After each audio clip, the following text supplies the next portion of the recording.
All right, everybody, welcome to another TexAgs Watch Along, Texas A&M versus South Carolina. Your favorite duo back at it again. Dalton, are you already yelling at us? I think Dalton's already yelling at us. What did we do? This is Richard Zane, if you don't know. Howdy.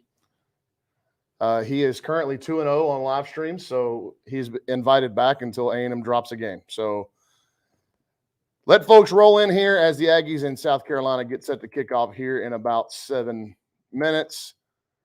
Some rain in the area. I just got the notification on my phone, weather alert.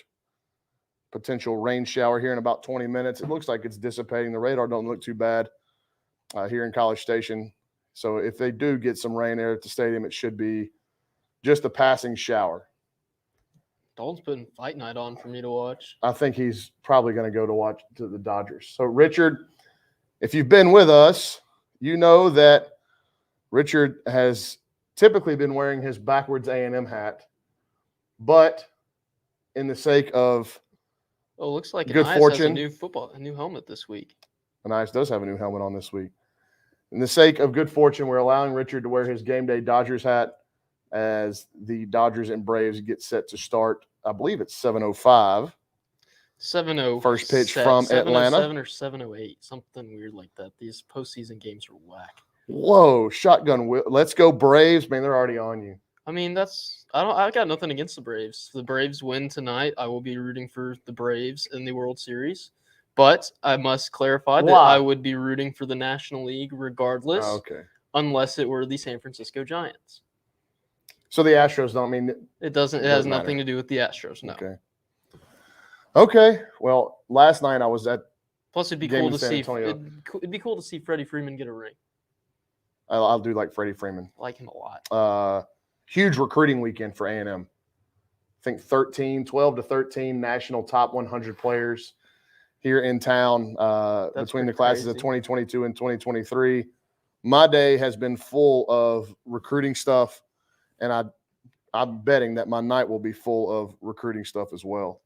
So you said 12 to 13 top 100 guys in the class of 22 and 23.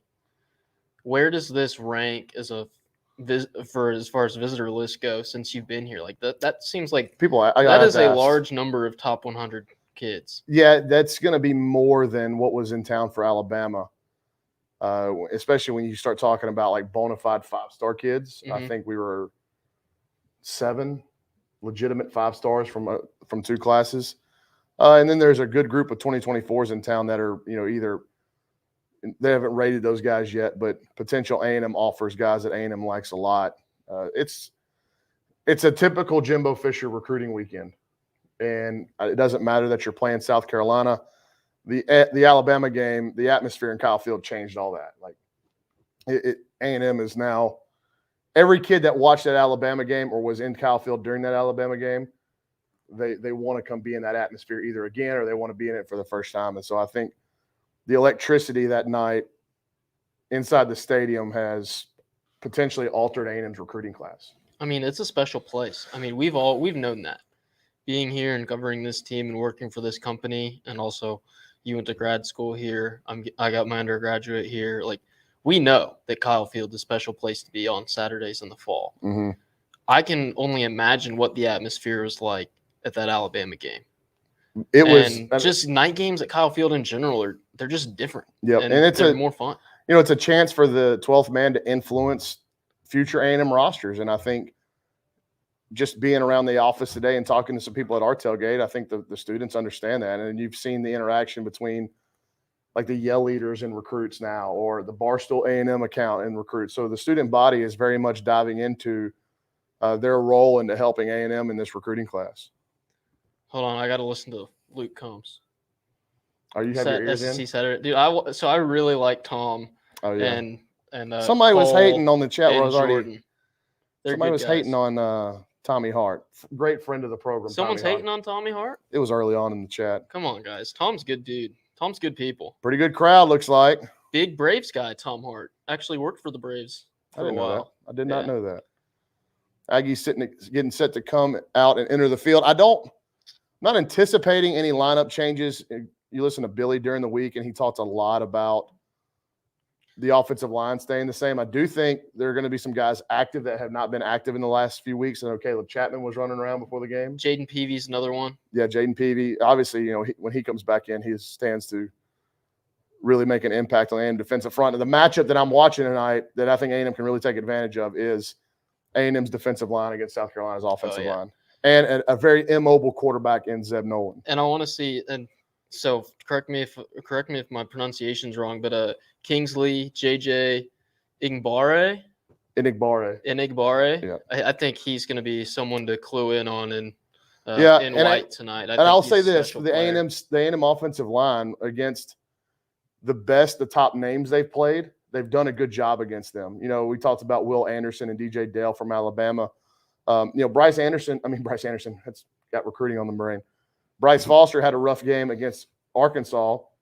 I was actually talking to a recruit's dad, an offensive line recruit's dad, about it. He's like, you don't get, that kid was 22, 23 years old against an 18-year-old kid. Like, those kind of games are going to happen. But I think between he and Reuben Fothery, they've obviously stepped up their game. And I think the A&M offensive line so far this year has done a good job mitigating the other team's best player. We'll see if it happens tonight, but you're right.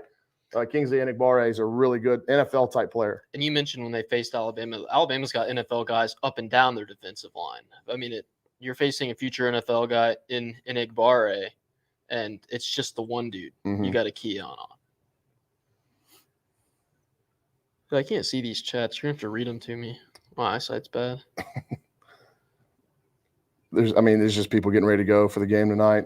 Where's everyone watching from? Yeah, we always ask that question. Yeah, where are you guys watching from? They asked that same question. Yeah, they're showing the compilation of runs from last week against Missouri, and somebody on the site did a really good job of pointing out how often they pulled Bryce Foster last week in Columbia. And last A&M center we've seen do that was Eric McCoy. What's Dalton saying in the chat? He said blow the horn. Why? Zane, have I been drinking? No, I have not. I'm not allowed to drink on game days. We're working, man. Yeah. What is it? Do I look drunk? Do I sound drunk? I don't know. I think both of our faces are flushed. We have a new lighting setup. It's a little lower light, so our faces may be a little bit more flushed than normal. I have typically. Richard was getting after it after the Bama game. Him and Dalton both were. Yeah, had a few celebratory beers. I had 2 warm Miller Lights the entire night. Incredible night. So it looks like A&M. I'm guessing they won the toss. Elected to defer. So the Aggies will kick off. Caden Davis getting ready to get us underway. Oh, I got to pull up my best friend's stat broadcast. Nathan Harvey says Bama looking mortal. I guess they're struggling with the Volunteers. Great looking crowd tonight. Maybe that's what Dalton was talking about when he yelled, talking about the Vols before we started. They're going to have a return after a line drive kick. He breaks through. South Carolina, good tackle by Caden Davis at the 35-yard line. Oh. Okay. So Caden Davis makes the opening tackle of the game after he had a low liner there. They fielded at the goal line and brought it out to the 35-yard line. Aggie coverage team a little bit out of their lanes there. I mean, you mentioned it. Line drive kick didn't really give him much time to get down the field and get it covered up. Yeah, they're introducing Zeb Noland here, and obviously, I think a lot of people are familiar, but if you're not, started this season as a graduate assistant on the staff and had to assume the starting quarterback role. Jayden Peavy is in the game to start. Swing pass by South Carolina to the edge. That's McDowell and not Kevin Harris. Kevin Harris. Good play by Damani Richardson to run him out of bounds for a gain of 1. One thing about a 6-year guy, even in a rowdy, raucous atmosphere, he'll be pretty composed. Now, he does have his limitations, obviously, and I think the design will be to play to the edges as quick as they can, kind of follow that Mississippi State blueprint. Handoff. Oh, good play by they're going to get Marv on a horse collar. On a horse collar.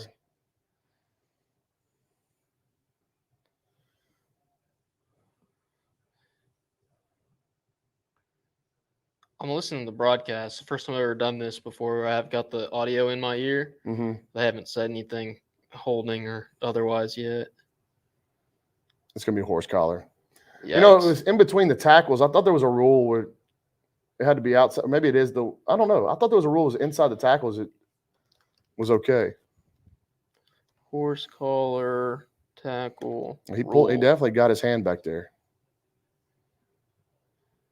I think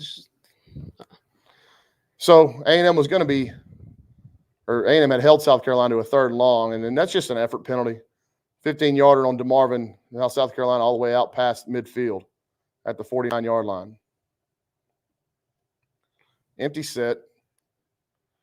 Motion. They're getting that ball out quick. Good play by Antonio Johnson. Wow, what a play.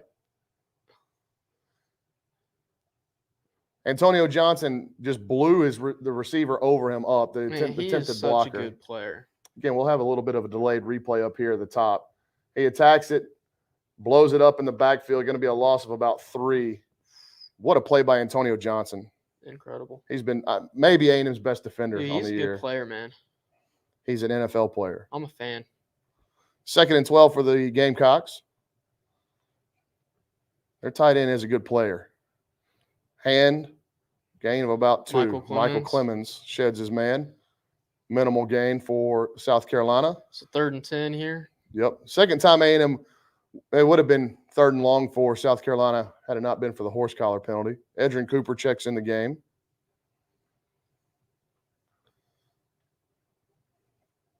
So where's everybody watching from? It's been all over the state. Oh, yeah? Yep. So they ask that same question every Wednesday night when Jimbo does his radio show. Mm-hmm. People all Blitz. Over the world. That's exactly what you want Zeb Nolan doing right there. Yep. You want him backpedaling. Not a real mobile guy. He's going to have a really clean pocket. They overloaded the blitz. Looks like they got a hit on him, and he fires incomplete. So A&M shows 5 at the line of scrimmage. Damani comes. Edrin Cooper comes. Really good design by Mike Elko. And good coverage by Tyreek Chappelle. That was going to have to be a really good throw for that to be completed. So, after 1 penalty, South Carolina will punt. Anaya Smith standing inside the A&M 10. Ball's away. Ball's caught. Anias to the 10, 15. Uh-oh. To the 20, to the 30, 40. He's at midfield. Can they catch him? I don't see a flag. They can't catch him. Touchdown. A 96-yard kickoff, punt return, by Anaya Smith. He's been really close all year, Richard, to breaking one of those. He got the blocks. He weaved his way through a couple of would-be tacklers, and the A&M Edrin Cooper with a convoy with him down the sideline. What a play by Anaya Smith. 95-yard officially punt return. Is that his first punt return That's what I say. I think of his career, that's the first one that's gone to the house. So I know they had the kickoff return against Alabama. That was the first one since Jayshon Corbin and Jimbo's first year. I can't remember the last time they've had a punt return. What an electric play by Anaya Smith. I don't know maybe somebody will say it. First A&M punt return since when? Anybody know for a touchdown? I know Rashad Paul was close a couple of times. I don't think he ever returned one. Anias in his career has been really close a whole lot. Man, that's a heck of a start if you're an Aggie like that. Anias just does crazy things with the ball, man.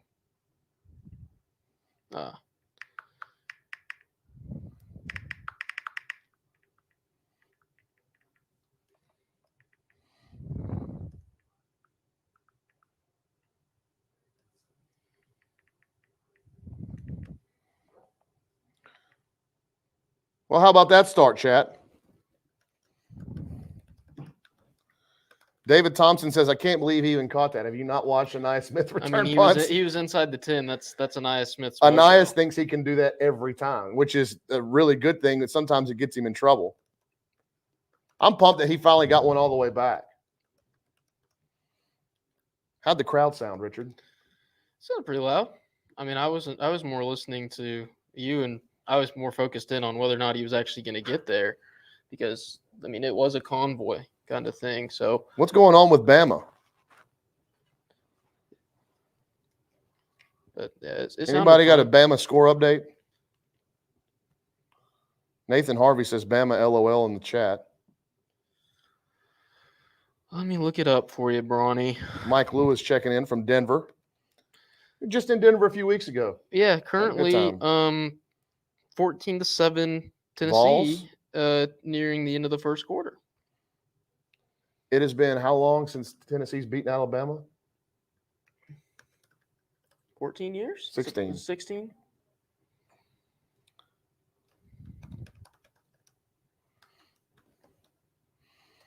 Well, A&M offense will have to wait to touch the football, courtesy of Anais Smith.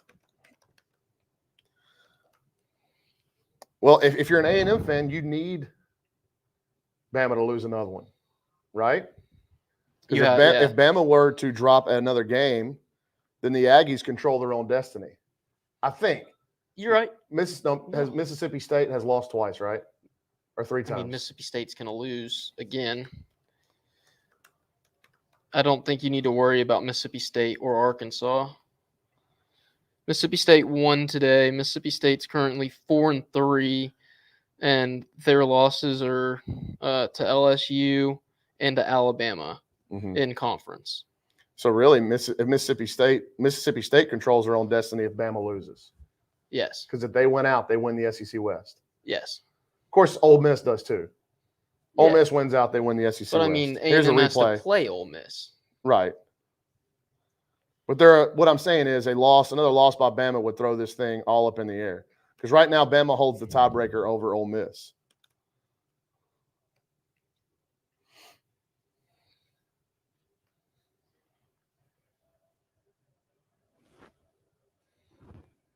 Tom's telling a story right now that apparently Anais was late to the meeting with the broadcast crew yesterday because he got stuck in College Station traffic around 4:00. I mean, people laugh. People who this town aren't is governed in College by Station anymore. This town's governed by traffic lights and a train. Yeah, this town traffic at 4:30 on a Friday in College Station. That was a 4-yard keep by Zeb Nolan. 2nd and 6 for the Gamecocks at their own 29. The kickoff went through the back of the end zone. They still haven't gotten a first down on their own accord. Pressure. There's going to be a hold. Come back for holding. Be a hold.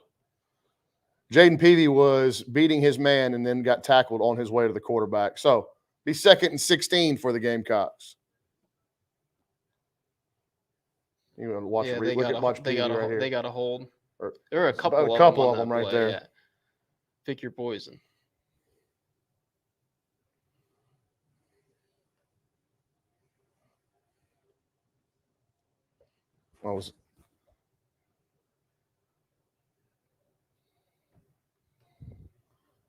Could have got about 3 South Carolina offensive linemen there for a hold'em. The one they called was on a blitzing Antonio Johnson, so 27 having an impact on the game for the Aggies on defense already. 2nd and 16 now. Gamecocks inside the A&M 20 at their own 19. Aggies show a 4-down front. They bring 4. Carolina's going to pass. Uh-oh. Zeb Nolan scrambles for about 8. Be 3rd and long for South Carolina again. Aggies brought only 4. Played coverage there. Zeb Nolan squeaks out and is able to find his way for 8 yards. And he's been hit a lot already, Richard. Look how dirty his jersey is. The crowd is very loud, Bronny. They keep showing these crowd shots. Mm-hmm. I mean, sounds like Tom and Jordan are having to yell. I think Cole just tried to give a report from the field and you couldn't even hear him. Boy, A&M recovered well there because just got destroyed. Yeah, and they recovered well there. It was a blitz. Zeb Nolan did get hit very hard. He's slow to get up and picking grass out of his face mask. He may be bleeding. But watch before they go back and show the pre-snap there. Aaron Hansford, who had the back in coverage, the back goes in motion. And when Aaron Hansford runs to go cover him, he bumps into another A&M defender, and he's late getting out there. So it was a good job by the Aggies to recover and go make that tackle. So can Nia Smith do it again? Oh, Zeb Nolan got absolutely crunched. They're having some communication issues. They weren't set for that punt either. A&M? Yeah. I didn't see it. All right, so short punt bounces the Aggies' way back, and they'll start at their own 30. And we'll get a first look at the Aggie offense. Looks like we're going to go to commercial. But they'll start at their own 30. Aggie's getting a lot of pressure on Zeb Nolan early on. Look good. See how the offense looks. Dalton's here. Hey, chat, say hi to Dalton. Oh, you're going to be able to hear Dalton in just a second. Hi, guys. So that third down play made me have this hypothetical, which I think we need hypotheticals on these live streams. How much would it cost for me to have you let DeMarvin Leal and Michael Clemens hit you simultaneously like that? Who is me or Richard? Both, either of you. Like, what's the dollar amount? So I out asked there? Billy this question. Didn't Jackass one time do a stunt where either Steve-O or Johnny Knoxville got Who destroyed? is the one? No, the Preston Lacey. They did so much bad stuff to that poor guy. Like what would like when they lined up, Johnny Knoxville definitely played quarterback for a bit. You're right. Yeah. So Yeah. like, And it was like a D2 school. I asked Billy that question when DeMarvin was here last week for his exclusive interview. I asked Billy, I said, if I did the whole Jackass bit, would DeMarvin Leal kill me? Yeah, I don't know if you die. Maybe. You'd have to worry about your chest collapsing. Hey, Dalton, remember when they did the one where they set Preston Lacey up and they painted him like a goalpost and they kicked the ball, it hit him right under the nose? That had to hurt so bad. What was the one where they got behind the plane engine and threw footballs into it and you had to try Chris and catch Pontius. it? Dude, Jackass was classic. They're making another one. I know. I And like saw all the the guys ad. are back. Yeah. Yeah, I went and saw James Bond yesterday afternoon, and that was one of the ads. Yeah, Marty Griffith's right. It was a USC practice for Johnny Knoxville.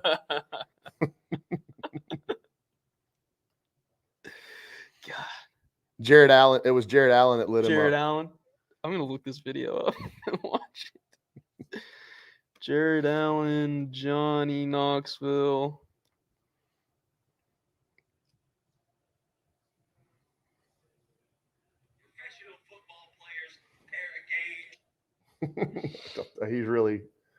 He was dressed in Tennessee gear, right? That's not Tennessee gear. It's just like an Wee orange shirt. Wee Man was part of Wee it? Man's the offensive line. Johnny Knoxville's number 69. Genius. Nice. Bill McGuire said, I'm in Albuquerque, so cannot watch live. No cable. You read an episode of Breaking Bad? Cable in I was just in Albuquerque this summer. Hand to Isaiah Spiller to start the game. Wee Man was the center. He gets 8. It was blindside too. Caleb Chapman is available tonight, or at least he went through warm-ups and he's dressed. He's just not moving. It was Jared Allen. That's funny. What they do on their first play? 8-yard gain by Spiller.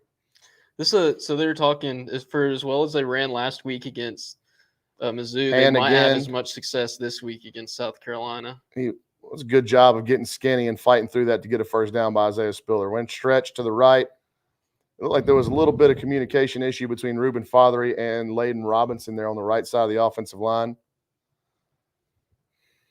He fought, and Isaiah is able to fall forward for a first down.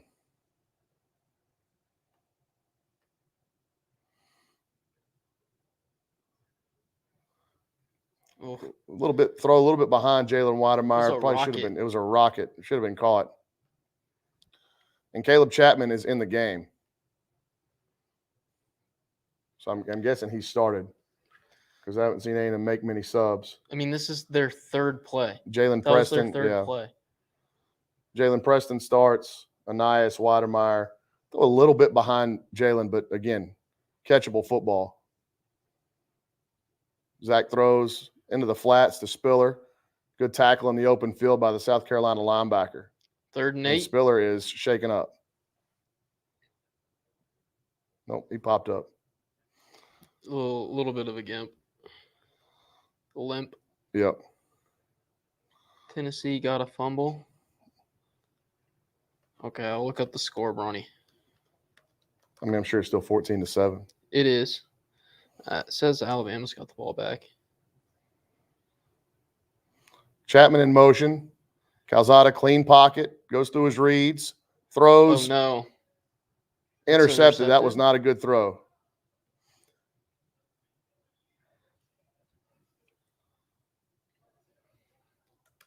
So I'll get another look at this, but Zach missed way inside. I had Anais open, and Zach misses way inside. The ball bounces between two South Carolina defenders and is intercepted by Jalen Foster. That is not a good throw.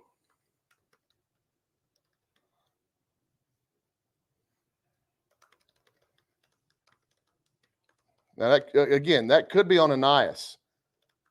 Zach could be expecting Anais to turn in, and he turned out. He turned out to space. So we don't know what we're looking at, but if we are assuming that Anais is right, then that throw is way to the inside. So South Carolina takes over at their own 44. Handoff. The field looks like it's a little slick. We did have a large amount of rain come in.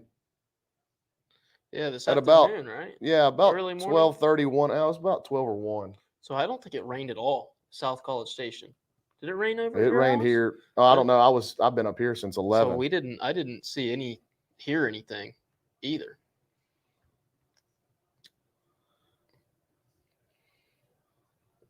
Yeah, so they're talking about Zeb Nolan. They were watching him on the sidelines. He was a little banged up in between, but obviously back out on the field now. Play action. Wow. Wide open over the middle. He's down there. When they try to plant, they are having some issues with footing. So South Carolina across the A&M side of the field, or across the 50-yard line, and all the way to the A&M 40 on a a second down throw by Zeb Nolan.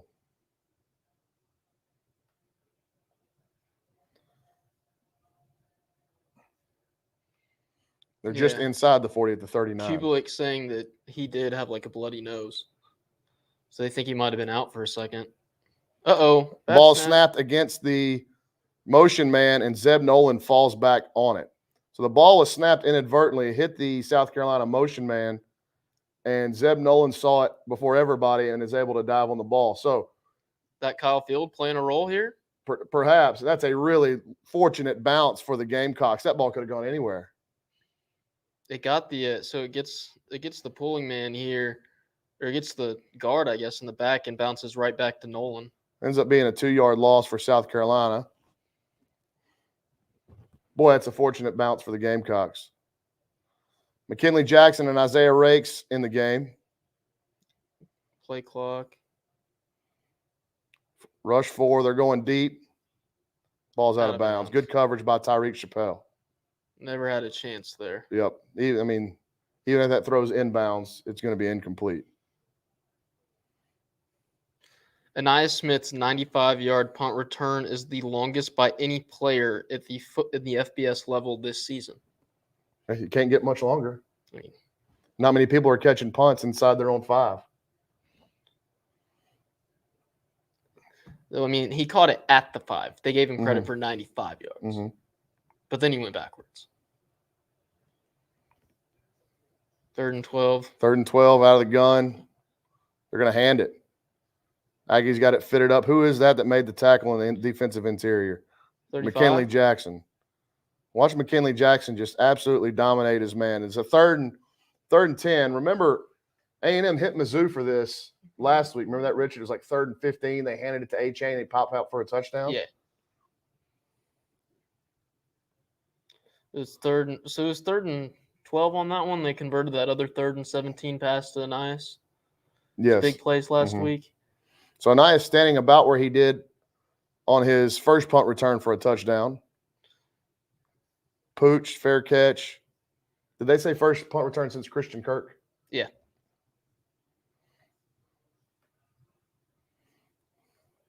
Mississippi State? Maybe? It was Christian Kirk's He had one last against punt. Bama. What year is that, though? I don't remember. Because Christian Kirk also had a punt return in his first collegiate game. That's Arizona State. Against Arizona State. I was at that game. That was a pretty rowdy crowd in NRG. I was at that game, too. Nathan asked how we feel about the new overtime rules. That thing stunk today. That was bad. It's like watching – I don't know what it was like watching. It was like neither team wanted to get 3 yards to win the game for it was bad. 8 tries in a row. A&M starts, hand to Isaiah Spiller. 2 pullers. They get 6. Got it fitted up pretty good. Good run. Good first down run. 6 yards.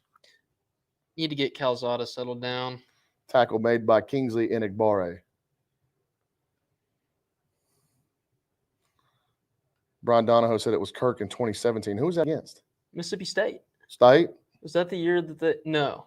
17 was the year they lost to UCLA. Mhm. 16 Someone's was last the year. 16 was the year he had the kick return against Mississippi State. Hand to Isaiah again.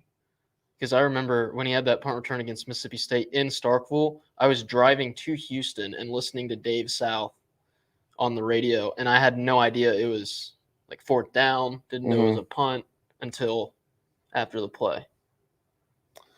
So Isaiah gets 2 on 2nd and 4. The Aggies facing their first third down of the game. First quarter moving right along. 4:42 to go. Clock moving. A&M comes out. 3 receiver set. Jalen Weidemeyer is a flex tight end here on the near side. Calzada drops back to throw. Wow. There's Caleb Chapman. Happy feet, and he gets the ball to Caleb Chapman for a first down. I didn't think that ball was going to be completed based on how Zach attacked this pocket. He tried to bail a little bit early. I think that's what Jordan just said, right?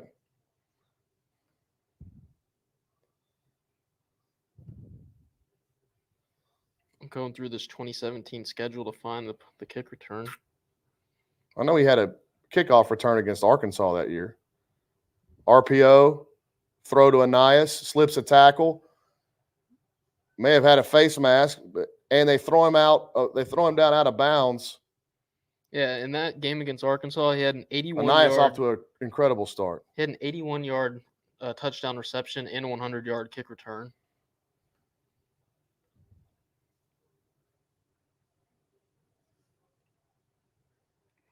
Yep, they got the face mask too. So we'll add 15 yards to the catch and run by Anias Smith. That should move the Aggies across midfield.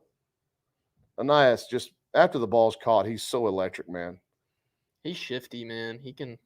He's impressive. He's fun to watch.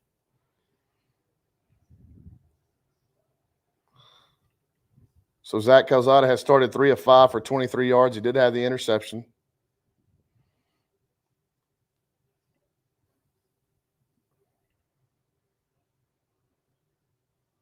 Wow, what a throw. They call it incomplete. Said Damon Demas bobbled it. Let's see, get a look at this. Zach rolling to his right. Weidemeyer may have gotten away with a hold on the backside there. Yeah, he did bobble it. He caught it, but he was out of bounds when he gained possession of it. It's going to be New Mexico, 90 yards on November the 11th, 2017. Christian Kirk. Yeah. 2nd and 10 Aggies. Hand to Isaiah. Oh, Knifes through, still on his feet. They're trying to strip the ball. He's got about 17. What a run. Real patient there. He's got that vision, man. They talk about it all the time where he just waits for something to open up, and as soon as it does, he hits it. His eyes bring his feet, man. Eyes bring his feet. Never heard that before. But I also don't hang around with a bunch of football guys. That's an NFL run, man.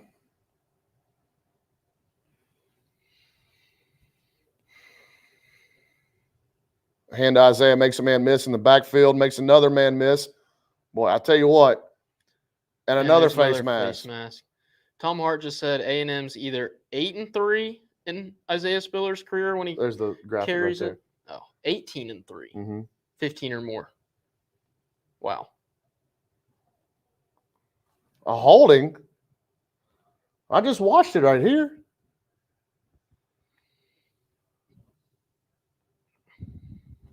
Let's Downfield. See. Yeah.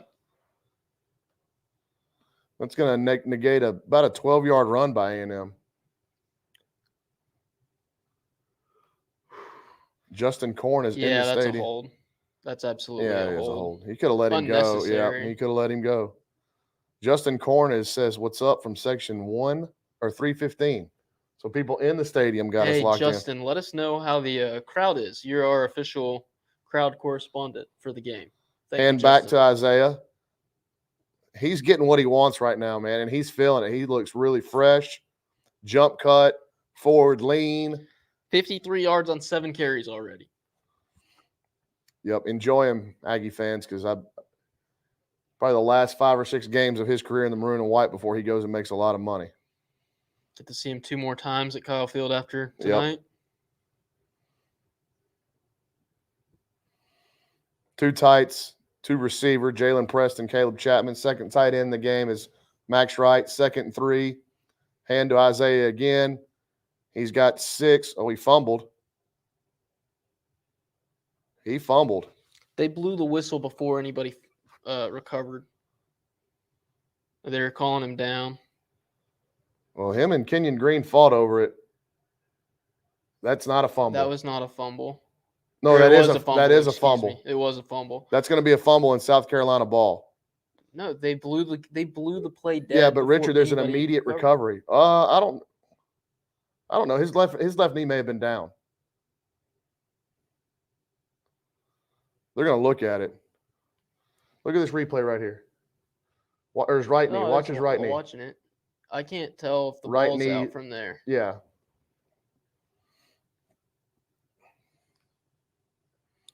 Justin said we're about 2 plays behind. Well, tell us what's going on with this fumble. I can't tell. We're going to be, we're not getting it live. It's hard to tell when that ball comes out, when his right knee's down. The deal is though he hit both him and Kenyon Green are right there to fall on it, and they both hit each other. And a South Carolina defender ends up falling on the ball. Look at this. They whistled it dead, but there is an immediate recovery. So if they decide that this is a fumble,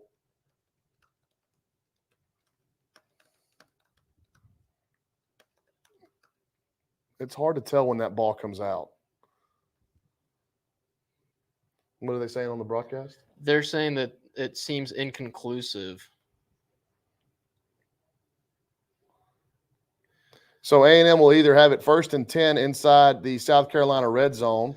Tom Hart saying that he is being led to believe the ball was out before he was down, but he said once again, but the phrase leads me to believe it's not indisputable. Right. The call on the field, it's tough to tell.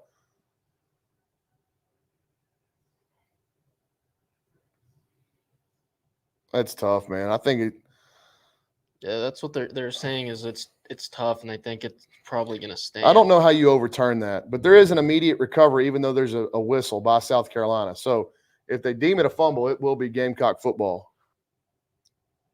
Dalton made his call as for fumble.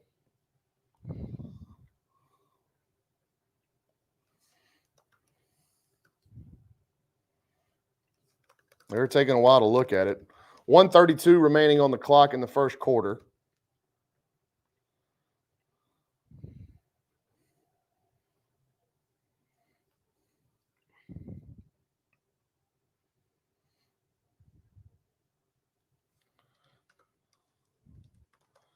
Maybe they got this view.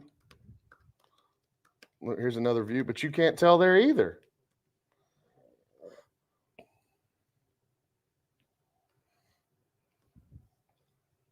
I haven't seen a look yet, That's Richard. what they're saying it's inconclusive. At least the booth is convinced it's inconclusive and there shouldn't be a change made. Unless these zebras have a different angle than what we're seeing here on TV, then I don't know how you overturn that.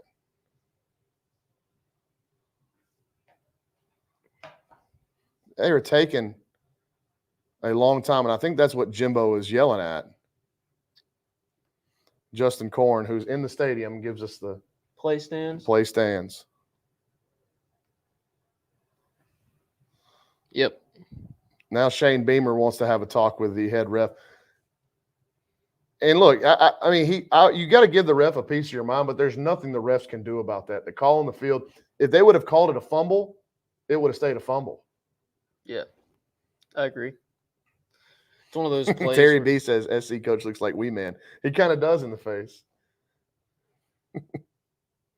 I like Shane Beamer. Now that It was he's not at everybody was like, well, it's a weird hire. Went and got an assistant, special teams coach, but he was an assistant there at South Carolina under those really good Spurrier teams. And he's also one of the better recruiters, from what I understand. He's one of the guys who helped recruit all those plays like Lattimore and Clowney when they were really good. So had it A&M rolling in Columbia. We'll have it at the 15, hand to Spiller. He'll get a yard, and there's another flag.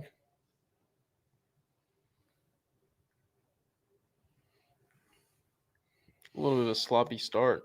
A&M's offensive line and receivers are discussing a lot of stuff. I saw Nias talk to Weidemeyer. I saw Fothery talking to Layden Robinson. So A&M offense having a little bit of issue getting on the same page.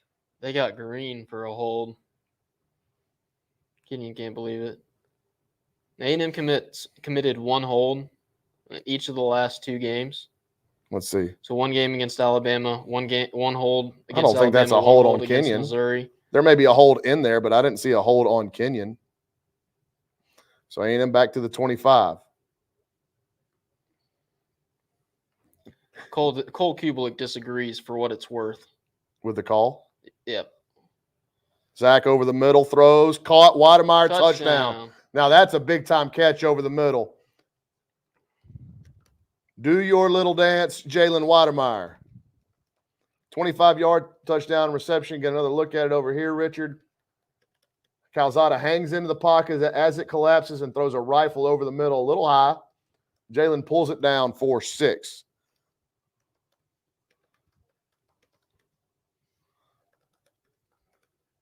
He had to catch it twice, but it doesn't matter.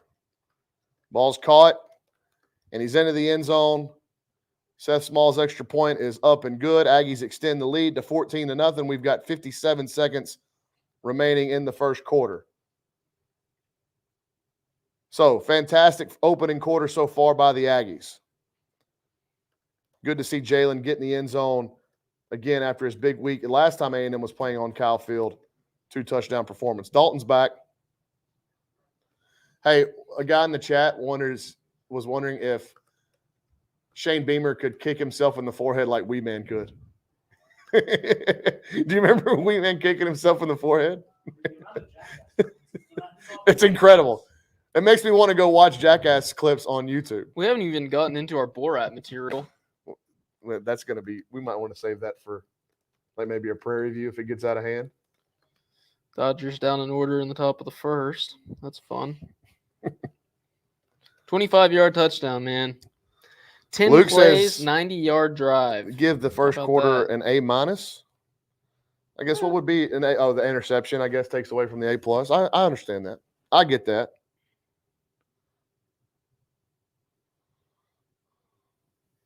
Spiller carried it 7 times on that drive.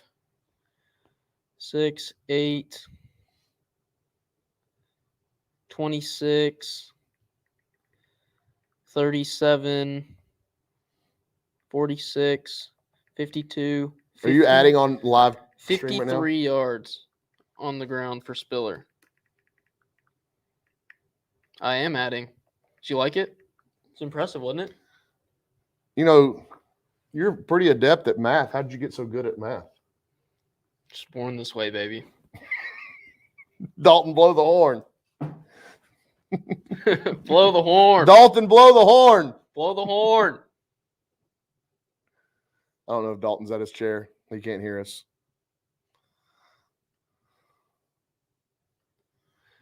So with Dickinson tight end and A&M commit Donovan Green in the stands. Gotta like that, huh? Dickinson tight end and Texas A&M player Jalen Weidemeyer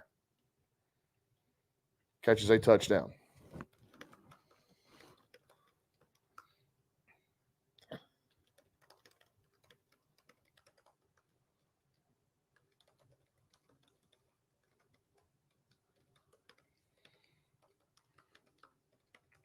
Could you be a commercial writer?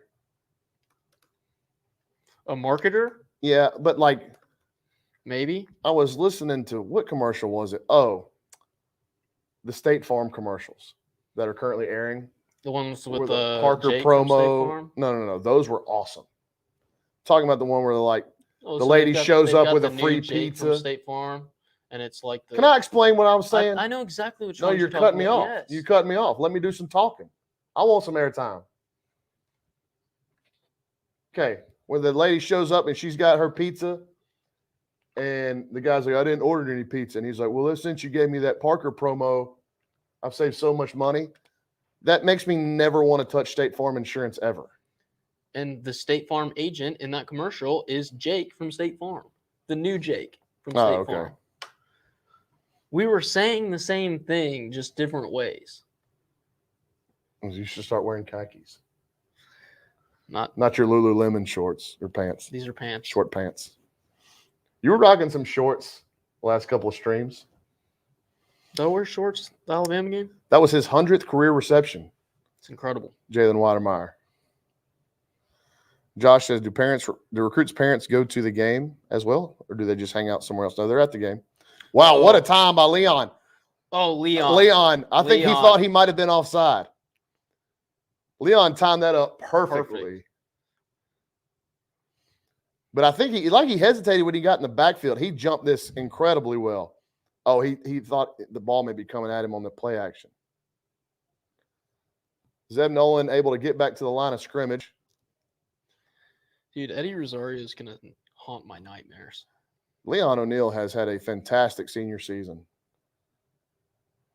I like that for the kid, too.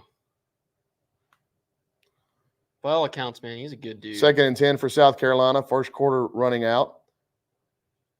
Boom. Sack. Oh. Good play by Zeb Nolan just to get back to the line of scrimmage. And that white jersey's going to be covered Yep. A&M in just green grass by the end of the night. Dominating the South Carolina offensive line. That'll be into the first quarter. Hey, I'll tell you what, Zeb Nolan has taken some shots already, but he's shown some poise and some moxie as you'd expect out of a 6-year senior, and some toughness. I mean, that could be, it should have been a first down sack maybe, or could have been a first down sack. Mm-hmm. That definitely should have been a second down sack. And South Carolina could be facing a 3rd and about 20. But when we start the second quarter, the Gamecocks will have it 3rd and 10, maybe 11. What do you think about this commercial, Brawny? I don't know what it is. Building a deck. What is it? Beavers are building a deck. I'm a fan of beavers, except they're a nuisance. But they're cool animals. Clip that, Dalton. I mean, I've never seen it. How does animal eat he'd get a belly full of 2x6 and that's what he eats. Do they eat wood? I don't know. Or do they eat plants? Dalton, what do beavers eat? Beavers eat plants. They chew on the wood. They gnaw on the wood to help build their homes, right? And dams and stuff. And dams, like that, yeah. I guess. So, Eddie Rosario led off the bottom of the first with a single. I need to know the answer about the beavers. They don't eat wood. They're not termites, right? Do beavers eat wood? That had to have been like a top search. Double play. Thank you. Beavers do not eat wood. They cut trees to form dams and lodges, but eat the tree bark or the softer layers of the wood underneath. So they do eat wood. But they are herbivores and also eat leaves, woody stems, and aquatic plants. So they eat wood. They eat the bark. But they just said woody stems. And I don't know. Ugh, I mean, inconclusive. You've eaten wood in your day. I mean, everybody's tried tree bark. I can say that I've never eaten. You never tried tree bark when you were little. No, I don't know what they do down in Nederland.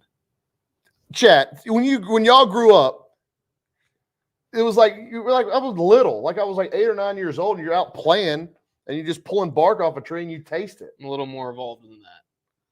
Oh, you're so sophisticated. Richard's uppity, Dallas. You gotta understand, he's a Flower Mound boy. He's uppity.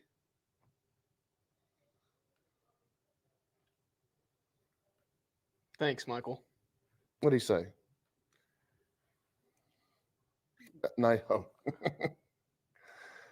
Nathan said, I've eaten dirt and dog food. They eat wood. All right. I guess we opened that up. Yeah, you did. Don't we? I had questions about Beavers. Has Dustin May pitched at all during this postseason? My buddy's texting me. No, moron. I ate grass too. Y'all didn't try tree bark. I'm not saying you ate wood. I'm not saying you tried it. Like I put it in my mouth and chewed it and spit it out.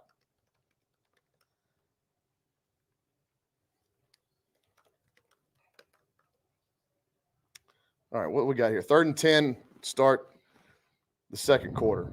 We need football to get us back on track.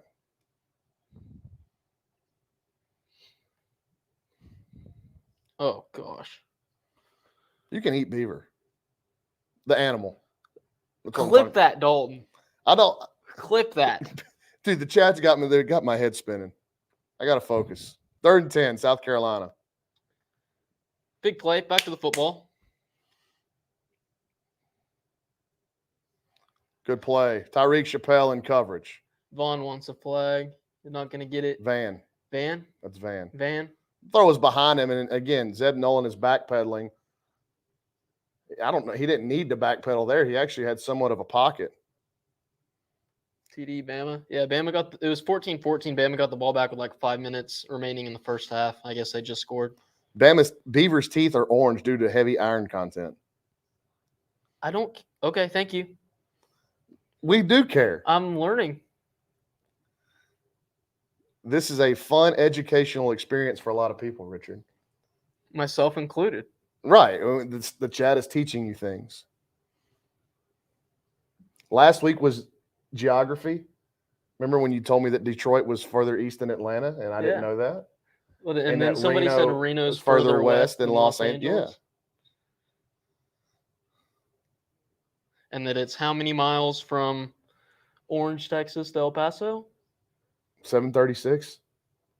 I've never seen that sign, so I was asking you. I can't remember what the number is now. You put me on the spot. Have you been to Orange, Texas? Been through it, but I can't ever recall seeing the sign or remembering the sign. They call it the Fruit City. Fruit? A-chain in. One of my Roll, really Calzada, good friends is from throw. Orange. Ball caught. Anias. Oh, Anias. 11-yard gain. This was a protection and a play action that we saw a lot out of Kellen. I love Jordan Rogers' radar gun, man. And Tom Hart. So as a baseball aficionado, let me tell you that radar gun is trash. Yeah. Yeah, that thing's going to be a little hot. It's not a good one. That's the one that a lot of times that we'll get on the baseball side when the parents are coming to us and like, my kid throws 85. And they pull out that hand to A-chain. First time he's touched the ball tonight. I mean, when Isaiah's eating up as much as he was. Anyway, like they've only had the ball twice. 3 times. Twice? Yeah. Oh, yeah. This is their third drive because they had the interception. Anyway, like every baseball parent thinks their kid throws 85. That's the number. Yeah, my kid throws 85. When we put him on a real like Stalker 2 Pro, 78, 77, 79. I don't think I was ever clocked at 85. No. I mean, the chat is full of people that are giving us interesting facts now. They're calling Los Angeles the Fruit City. No. Beavers' teeth never stop growing, so they have to gnaw wood to keep them from getting too long. So if they get too long, they have a hard time eating. Speaking of large teeth, the narwhal's horn is actually a tooth. I didn't know that. I didn't know that either. Get there. Shoot. Braves are up 1-0. Home run. No. 2-out double by Aussie Albies, and then a 2-out double by 3rd and 2 for the Aggies. Spiller picked up that blitz. No, it was A-chain. Or A-chain. Yeah, high throw. He was held. It wasn't a real good throw from Zach. It was A-chain that got to the blitz and did what Hunter Goodwin says, got a little edgy. Didn't hit him in the center. And so little edgy. It was a hold. Like he had him around his waist. It's going to be an automatic first down for A&M on the pass interference. I thought it may have been a hold.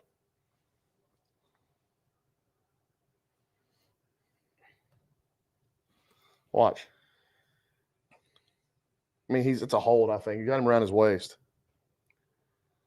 Yeah, I don't think he's going to catch that ball. Maybe he couldn't catch it because he was interfered with. I mean, it wasn't that high over. It was pretty high. All right, so 1st and 10 A&M across midfield at the Gamecock 42. Hand to Snap A-Chain was on a the little early. on the stretch.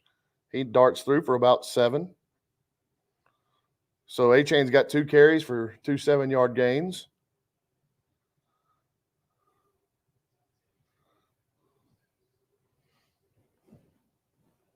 Second and 4 from the Aggies. What's your deal? Oh, you're watching baseball.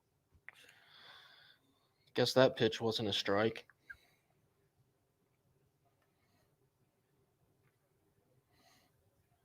Play action. He can run if he wants to. Throwing deep to the end zone. Oh, Incomplete. Through the hands of Damon Demas. May have been knocked away. Well, he could have run and he had Watermeyer, but he chose to take the big shot. Let's see. no. All right. It's good coverage. Yeah, But I think it hits Demas in the hands. it does. It's him like right in the chest. He's got to catch that ball. There's a hand around his face when the ball goes by him. I mean, it's tough play, It's right? a tough play. It's tough play, but he's got to. I Right. think he has to catch that. You're ball. right. Hand to A-Chain on 3rd and 4. You know, he's pretty good between the tackles, man. A-Chain? Yeah, I Yes. mean, he's not just this stretch guy and Yeah. get to the edge and go. He's a complete back. I just think he's better in the stretch game. Yep. People are saying that, Demas, ball should be caught. It's a tough catch. It is a tough catch. Nobody's arguing that. Yeah, I agree. Both can be true, Yep. and both are true. A&M, hand to A-Chain again on 1st down, cuts it through the middle. He's got another 6-yard gain. Dalton, we've lost the stream. Hold on, I'm listening to Tom We tell lo- me how he Hold got on, his though. nickname. We lost the stream. Something wrong with the camera, I think. I don't So know. you can probably they're back They're up back? now. Yeah. So they're telling us that Kingsley Enagbare got his nickname JJ from Mhm. watching JJ the Jet Plane. I don't know what that is. It's a kids show that it was kind of popular when I was a kid. Hand to A-Chain again. He cuts it back. There's where he's dangerous. When he sees space and he runs at that space, people have to start adjusting their angles quickly. There's a flag down.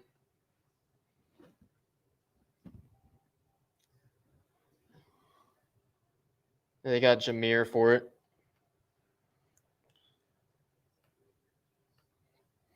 Let's see. Hi, Alan.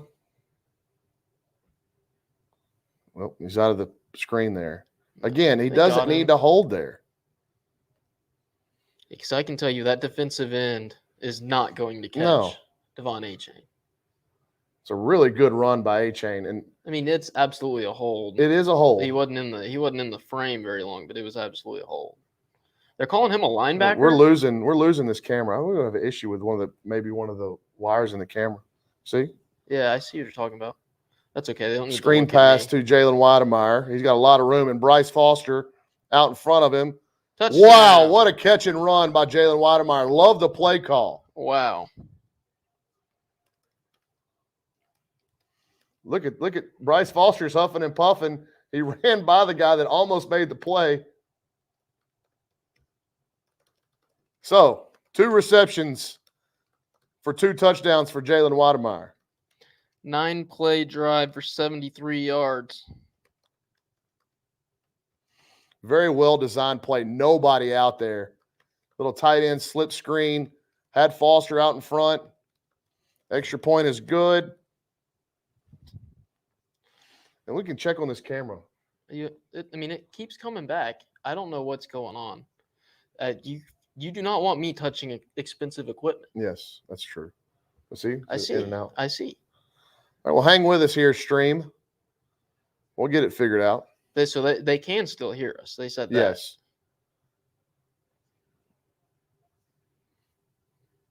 So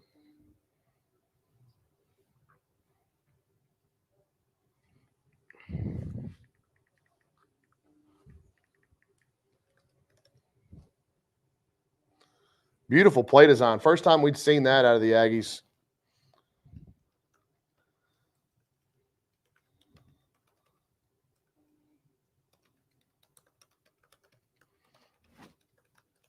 We'll get it looked at maybe during a break. Remember last week we had the issue with the Ethernet cord. Yeah, it's not the Ethernet this time. I'm glad you guys can still hear us.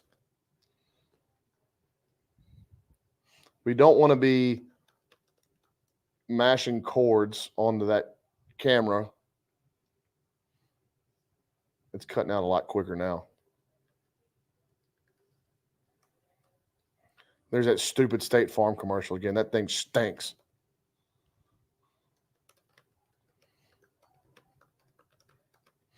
This camera is actually very expensive. One of the more expensive ones we got, which I can't believe we use it for this. I'd rather hear y'all than see for sure. I agree, Nathan. I agree. Yep. You said that, Nathan? Yep. Yeah, Nathan's a smart man.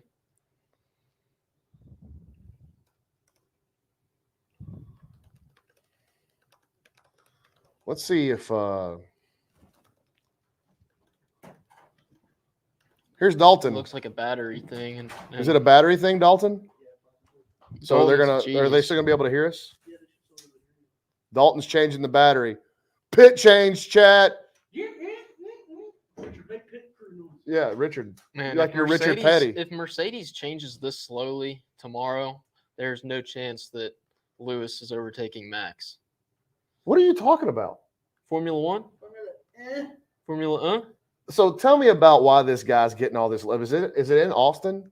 Yeah, it's in Austin. Okay, tomorrow. and then there's a guy that had the cowboy hat on that was all over social media. Oh, Daniel Ricciardo with McLaren? Now, is he like good? He's a good driver. Yeah. But why is like do the chicks like him? Is that why he's so popular? I mean, he's a He good had on some- driver. He's very personable. He's you need to see. Oh, really? I have no idea what Dalton's doing. Actually, I do know what Dalton's doing, but I'm not going to talk about it. But Daniel Ricciardo, he's very personable. You should watch the. I think you would like the Drive to Survive series on Netflix. I wouldn't. I don't care. I think you would. I don't care. Yeah. Yeah, we're it's good. It's back on. Everybody, high five to Dalton as he humps the air. Bye, Dalton. We cannot prove that Dalton was just humping the air. They're asking for Dalton cam. Did all the recruits target show tonight? A lot of them did, yes. All right, Shamar Turner into the game. South Carolina goes back to the ground.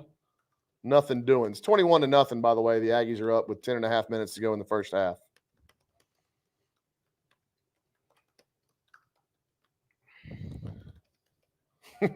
Josh Dower says more Dalton humping the air, less F1 talk. He said he wants less Dalton. No, he wants more Dalton humping the air, less F1 talk. Okay. I can be quiet. I can replace my F1 talk. What? Because you're no. You're gonna get emotional about the baseball game. What Is it true that you said the other night South Carolina hands off again? A&M is just destroying the line of scrimmage. Shamar Turner, Michael Clemens. Shamar Turner may be filling in for DeMarvin Leal next year as 8 comes back onto the field. People like Ricciardo because he's the only F1 driver that has a personality. Yeah, he does have a personality. That's for sure. The rest Very are just animated, fun robots and scions of billionaires. I don't know what scions mean.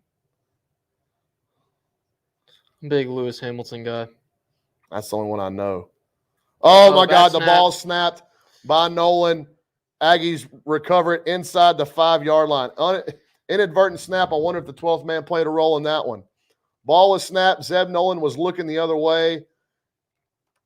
Rolls all the way back inside the 10. The Aggies recovered at about the 7-yard line. Zeb Nolan trying to get the offense set, waving guys around, and the ball is snapped while he's not paying attention. Aaron Hansford on the recovery.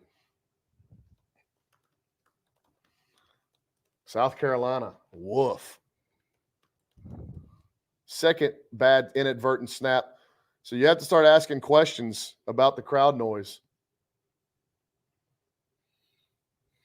It's our ball, ain't it? They give it to him at the 6 or the 7. I don't know. Somebody's getting on me about my pronunciation of Ricciardo. I don't care. It's Ricardo. Oh. The second I is silent. Hand to Isaiah Spiller. Patience behind his pads down to the 2.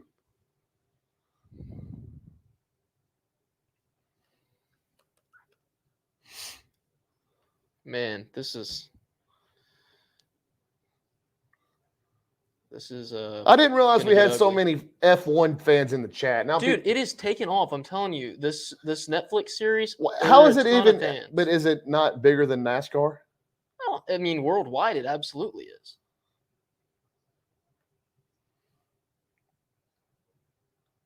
I don't. I'm Zach not a threw it big away. fan of that. Yeah, I mean, he's trying to get it on that play action pass, similar to what they did against Bama, where they went to Anias, but he wanted to get it to Weidemeyer. He was open for a half tick. Zach just throws it out of the back of the end zone.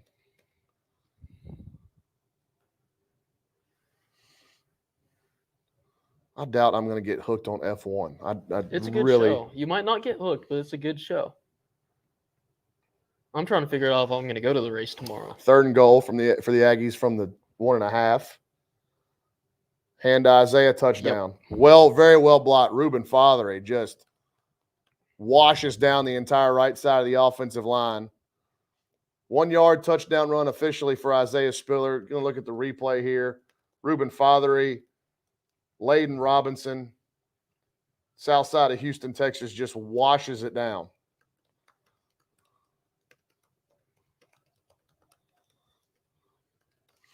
F1 greater than NASCAR? I think so. But I also like the people watching on both ends. Different types of people watching. Well, I figure NASCAR people watching is way better. Different type of people watching. You get a bunch of Euro trash at the F1 race. Euro trash? All right, chat. Remember, that's what Richard said. I didn't say it. Well, it's like, you said, what would you describe the NASCAR crowd as? Interesting. I wouldn't call anybody trash. But, again, we're talking about uppity Dallas folk. I'm just going to sit this one out.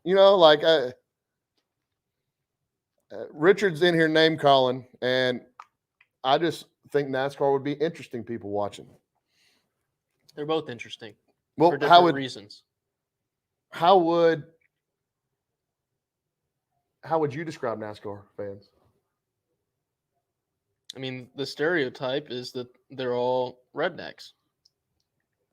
Stereotype. So what was your Euro trash? Is that not a stereotype? That stereotype would be like a bunch of balding, middle-aged, pudgier guys wearing shirts that are way too tight for them. Like their names are potentially Nigel.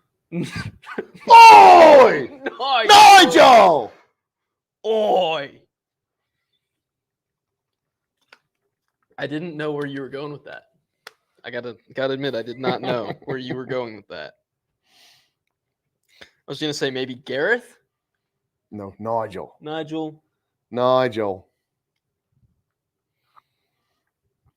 Charles. Yeah, man, I think the turning point in this game was probably that Anias Smith touchdown. The first one? Yeah. Well, Anias Smith has only had one.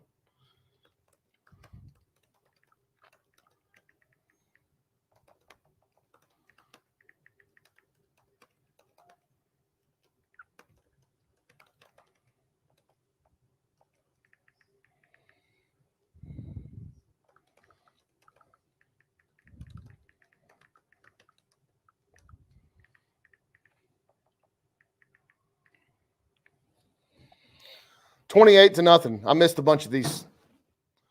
Who were you texting? No, I got a tweet whenever A&M scores. Did anybody laugh at Richard's inappropriate comment?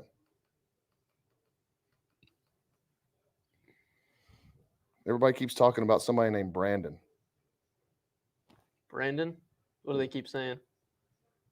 They keep wanting him to go. Oh. Yikes. I know that. Do you know what that means? Are you up on the lingo? No, Richard, I don't know what anything means. Shane Beamer having a nice laugh with one of the officials.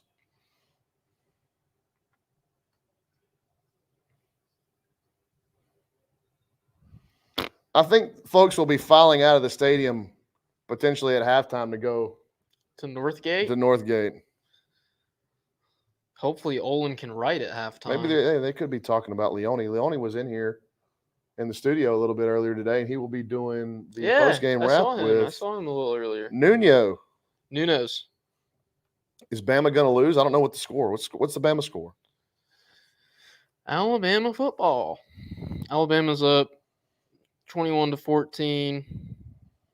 13 seconds left in the half. Zeb Nolan throws across his body, and the ball is dropped. Yeah, let's get a quick comparison check of these two teams. A&M's offensive numbers ain't going to be that great because they've had a punt return in a 6-yard field. It's 21-14 at the half. Apparently the stat broadcast is broken, so they don't even have that. Oh, just kidding. Here it is.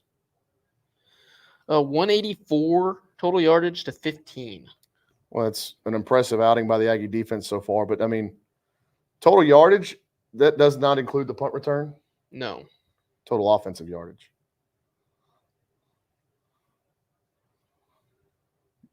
Shallow cross, caught, and tackle made by Edgerrin Cooper for a 2-yard gain. Impressive, man. Aggie defense is absolutely flying around. Night and day difference than the defense I watched today that hails from Norman. Yikes. I mean, they are awful. They, to quote Ryan Brauninger, they stank. They do stink.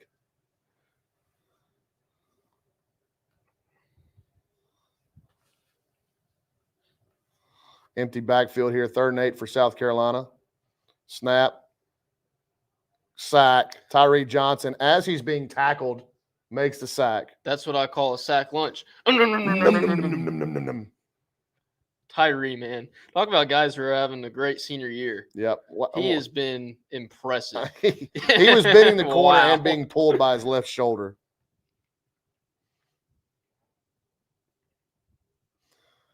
If it wasn't for the 4th down heroics of Caleb Williams in that game earlier, Kansas is going to get the ball. Time out. Heroics? Let's not call them heroics. Let's call it what it is. He made it. Wow, what a punt. Wow. Holy cow, what a punt. The South Carolina punter just hit one that rolled along the sideline. He kicked that from his own 10-yard line. The ball left his foot at his own 10, and it rolls dead at the A&M 6. Holy cow, what a punt. That's A&M's third 3-and-out. It was heroics because if you lose to Kansas, and Kansas was going to get the ball back at midfield with a chance to go ahead late in that game. If you lose to Kansas, your shot at a playoff was over without question. Their shot at a playoff should be over anyway. I agree, but they're still undefeated. Now, if you'll remember last year, one of the talking points that kept A&M out of the playoffs was lack of convincing wins. Remember how many times they said convincing against Tennessee? Is this convincing enough? Well, you go and you look at Oklahoma's schedule, and outside of TCU, give me one convincing win they've got.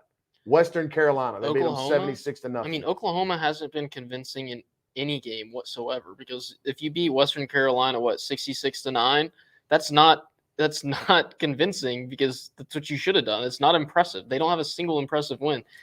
The only chance for Oklahoma to silence any haters is if they absolutely dominate a Baylor team that is punching above their weight for reasons. They're not really talented. That's not good. No, Dave Aranda's done a good job, but they're not real talented. They're probably going to play Well, I guess they might not play Oklahoma State twice now after what Oklahoma State did in Ames today.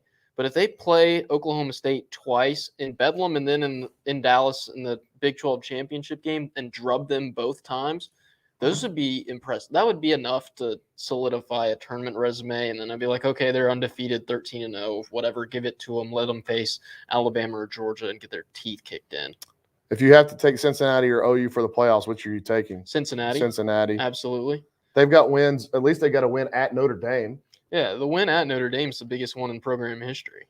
Nathan's right. If Oklahoma is undefeated conference champion, no matter what the score lines look like, they're going to the playoff. Unfortunately, I have to agree.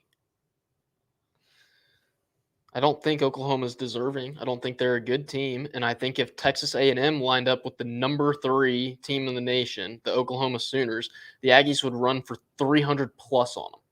I think if A&M has Mississippi State's schedule, even with the 2 weeks where A&M looked like Mississippi State's schedule? excuse me, if A&M had Oklahoma's schedule, they'd be undefeated.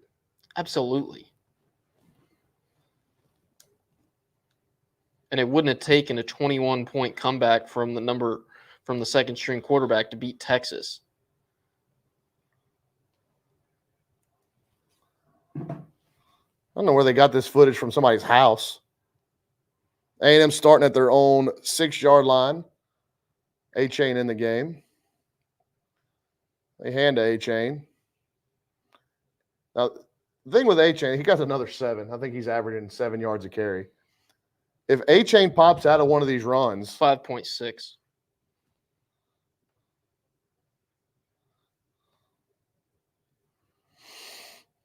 Yeah, Cincinnati's better than Oklahoma. I mean, at least their on-the-field performance would show it. I mean, let's not forget Oklahoma's got a 5-point home win against Tulane. They had to come A-Chain from behind again. to get. That's 1-5 Tulane, by the way. Mm-hmm. That's Tulane that just got embarrassed in Dallas by Smoo. Yep. So A-Chain picks up another 7? God, he's so good, man. He's special. Oh, there's the War Daddy. Yeah, they're making fun of Cole Kubelik for calling him a War Daddy.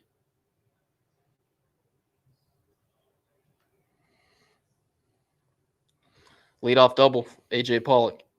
A&M all the way out to the 20. Snap. A-Chain again. Guess how many yards he gets? 7? A-Chain gets 7 yards. That is 3 straight carries for 7 yards, officially.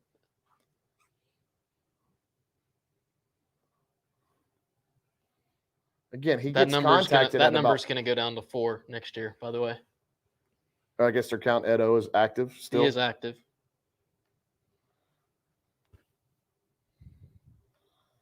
Ole Miss is I would believe Ole Miss is favored to beat A&M as of today. I mean, they are just steady diet. Oh, that one might have popped. A-Chain trip there, and that one looked like they had it set up to really bust out of there.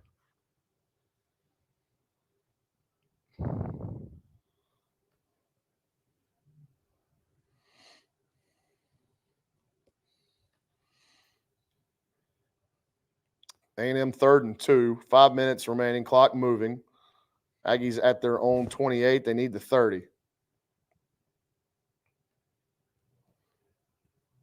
Hand to A-Chain. That's 5 straight handoffs to Devon A-Chain on this drive. Credit to the Goons, man. Maroon Goons moving people. The strength of this South Carolina team, Richard, is what? I'm sorry? The strength of this South Carolina team. Do you know what it is? So they were saying in the defensive line? Yes. I mean, I don't doubt it. They're just not as good as A&M's offensive line, and you're seeing it at every other position that A&M's better than them. 6 carries to A-Chain. Uh-oh. He nearly spun. Is he thinks he's still up. He might be still. If he's still up. Oh my! No way, he's still up. He's all the way down to the 20. Is he on top of somebody? I think his right knee. I think his right knee's down. I think his knee comes down. They're going to show it. Watching the right knee. And he's running underneath Bryce Foster.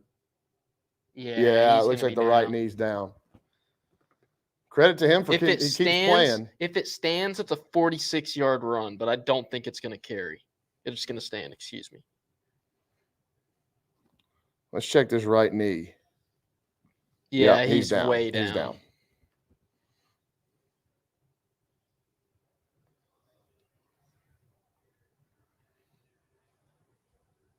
This should be a short one. It should be a quick review. They just got to figure out where to spot it, but it's going to be a first down. Give A-Chain a chance to catch a breather. Was that 6 straight carries? 7 straight carries. 7 straight. No, 6 straight. 7, 7, 7, 1, 6. Whatever this is officially. It's going to be like probably about 11. 18. Yeah. Or I think it's longer than 11. I mean, he was All right. running underneath Bryce Foster. That shin and knee are both down right there. Man, every time I watch him, he does something that impresses me. Each game, he does something that you don't expect. All right, Mookie, come through, buddy. When he popped out of there, I thought he may go to the house. Ian Anderson just dotting 95 on the outside corner. He's pitched very well for He the is Braves. a good pitcher. I like this Braves team. This Braves pitching staff is real good. AJ Minter, Texas Aggie in the bullpen. How about Max Fried, fellow tribe member? Yep. So that's 13. I wasn't even paying. I was reading the chat. 13 back. So they're showing his senior year stats at Fort Bend Marshall, which I got to see up close in person very often. Well, they don't call you the Mo City Braun for nothing. They don't call me that. They do call him the Mo City Vaughn. We call you the Mo City Braun. That's only when I'm down there. I did get to go down there last week. I see some of my guys. All right, A&M. They do mark him down, so they're on 42. 6 straight carries for A-Chain. Now 7 to start the drive. And he got 5 that time.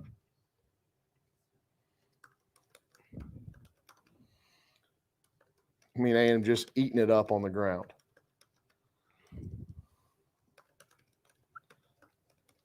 Only gave him 3. So that'll be his shortest run. He had that 1-yard run. The crazy thing about the 1-yard run was that he looked like he was about ready to pop out of that for a big game. He's averaging 5.8. He's got 76 yards officially on 10 carries. Aggies drop back, throw, Weidermeyer, caught, first down. He could end up having a career night tonight. So the Aggies throw the ball for the first time on the drive. 10-yard completion to Jalen Weidermeyer.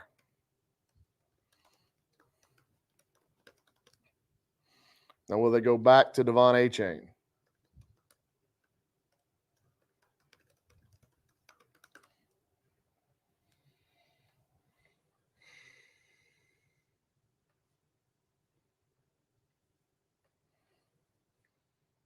Yes, they do. A-Chain. They got it stuffed for 1 there.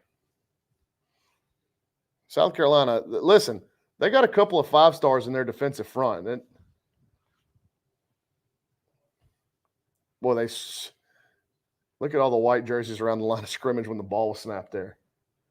I think they knew it was coming.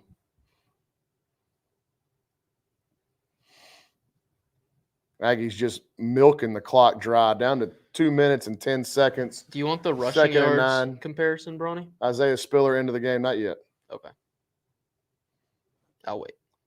Calzada drops back, throws far side. Great catch by Demas. Wow. Back shoulder throw, beautiful. Damon Demas with the catch down to the 15-yard line.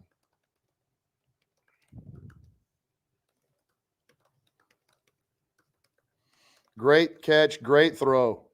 Zach Calzada to Damon Demas. What a beautiful throw. 27 yards.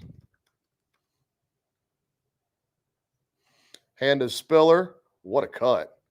He had ran right by his puller. Jalen's a little frustrated because it looked like that was getting ready to go for more than 2.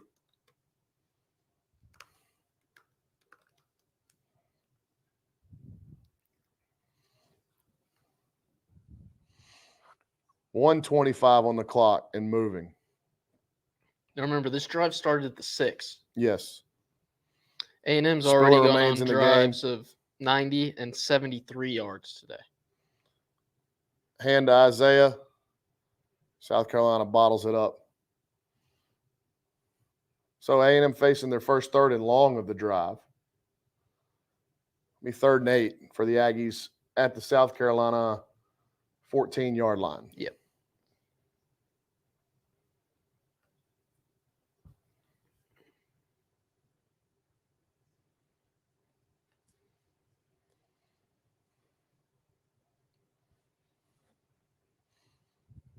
3rd and 9, 40 seconds remaining in the half. And A&M moves. So it'll be 3rd and 14.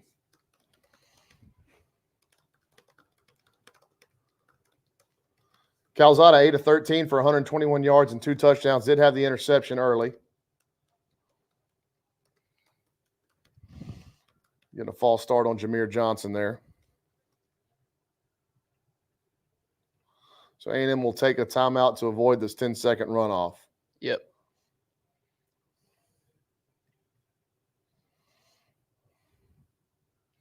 Tom Hart says he watched 7 different JJ the Jet Plane episodes this week getting ready for this.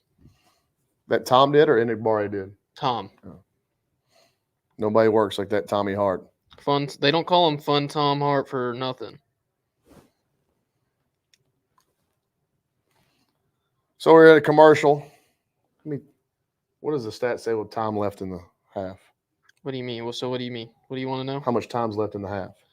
36 seconds.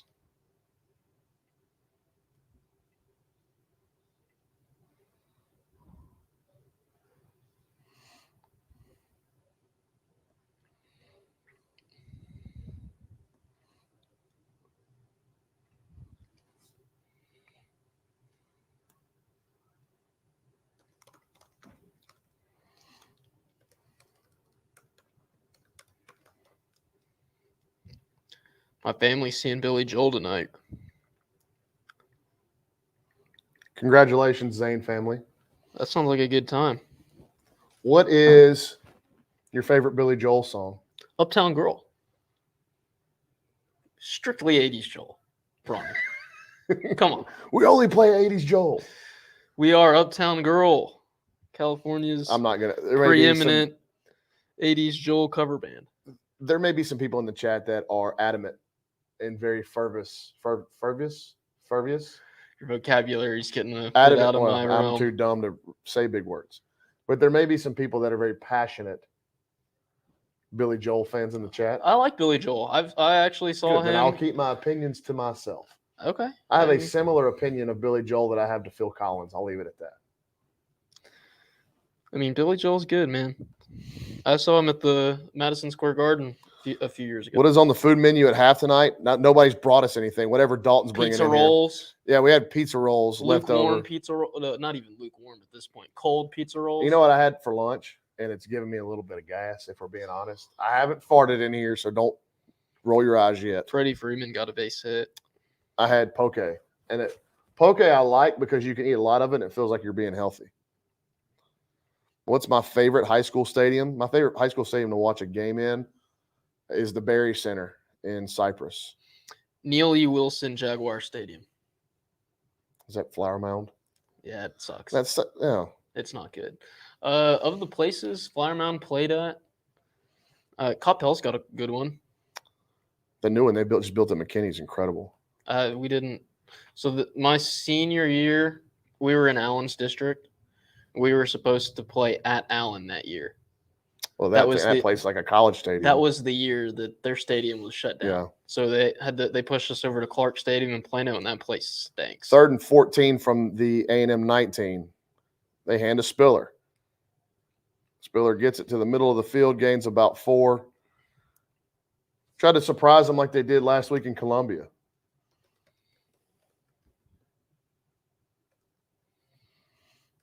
So we'll get a Seth Small field goal attempt to end the half. Seth Small, who missed 2 last week.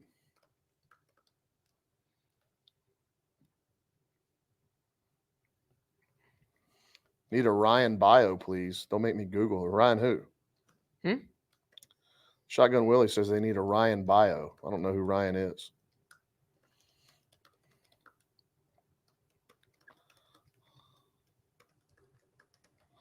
Of course, they have the montage the montage of Seth's kick against Bama overlaid with the reaction of his family and wife.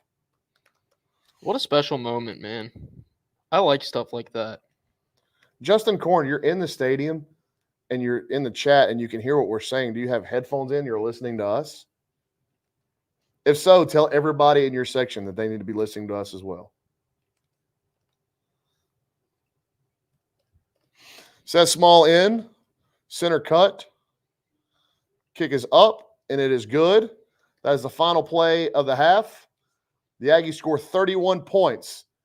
The Gamecocks score 0. 31-0. A&M takes it to the locker room on a Seth Small field goal. What a half for the Aggies. That last drive, Now Ronnie, give us the stats. 14 plays, 79 yards, 7 minutes and 4 seconds. The quintessential Jimbo Fisher into the half drive.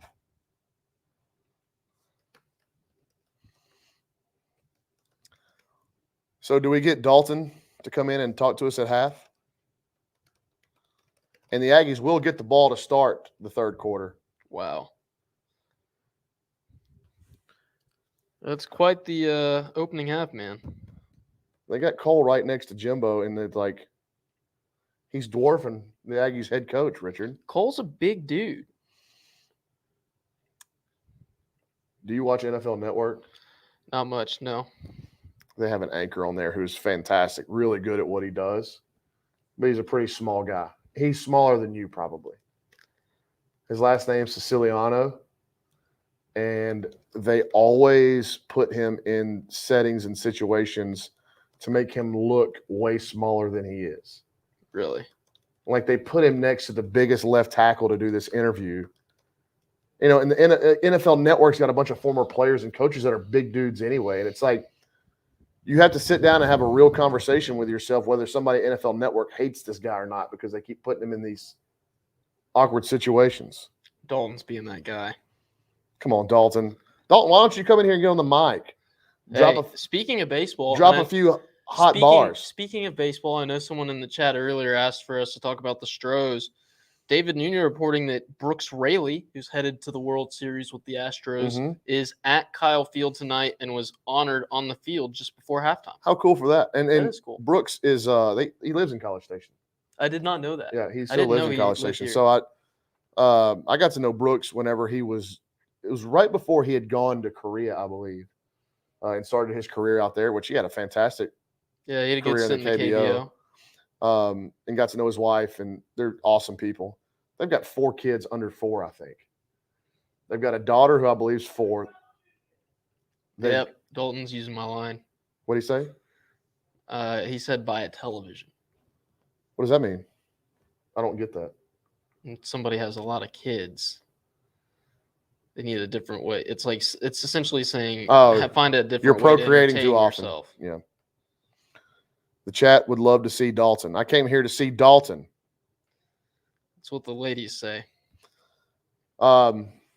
Anyway, so Brooks has a daughter that's 4. Then he's got twin daughters that are probably 1 or 2. They may be younger. I don't know. But then he's got a son. Their first son named Whitten. What are you clapping for? Big time punch out to end the threat. 1-0 at the end of 3. Now, home field advantage in the series goes to Houston, right? If the Dodgers win, they would have home field advantage. Okay. If the Braves win, which I expect them to do, they're winning right now, they would win the pennant with a win tonight, or then Houston would have home field advantage. So you want some halftime stats, Big Braun? Dalton's air humping halftime show. No, yep, give me some. Okay, well, how about total yards? Texas A&M 268 to 11. Seems good. First downs. South Carolina has 2, and remember, one of those was aided by a horse collar. Yep.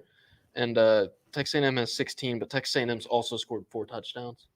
Been in the end zone more often than South Carolina's moved the sticks.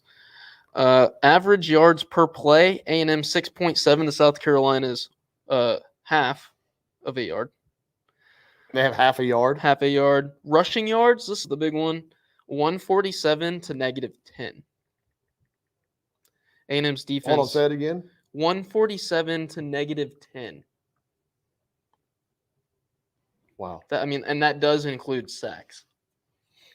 A&M has 4 tackles for loss to South Carolina's 1. The fumble, their turnovers are even with the interception from Calzada, and then the fumble. The bad snap. Noland is 4 for 8 for 21 yards. Calzada's 8 for 13 for 121 and 2 scores. A-Chain 77 on 14, Spiller 70 on 13. So the Aggies very likely going to have 2 ball carriers over 100 yards. Well, it depends on how much they play in the second half. But I mean, Spiller's 30 yards away and A-Chain's 24 yards away. That's 1 carry for either of those guys if they break it, and they're both fully capable of doing so. I wish Bryce Foster on this Jalen Weidemeyer long catch and run for a touchdown, and they get Weidemeyer out in front. I wish he would have just pancaked because he was out there by himself, and you never focus on offensive lineman one-on-one. Antonio Johnson's got 3 tackles, 1.5 TFLs. Antonio Johnson, man, that all-important nickel position too. He has been impressive. I mean, we'll see what happens in the second half. You know, A&M came out and ran away from Mizzou early. I think it was 28-7 last week at the half. Then just kind of went through the motions, got the job done last week. And we'll see what happens here in this second half. The challenge will be to have A&M hooked up. And really, I mean, the game for all intents and purposes you could say it's over, given the way it's looked. We've certainly seen 31-point leads evaporate as got people who follow A&M football. I don't anticipate that happening tonight. I just had a Vietnam flashback. Hey, Dalton's here. Did you really just bring up that game?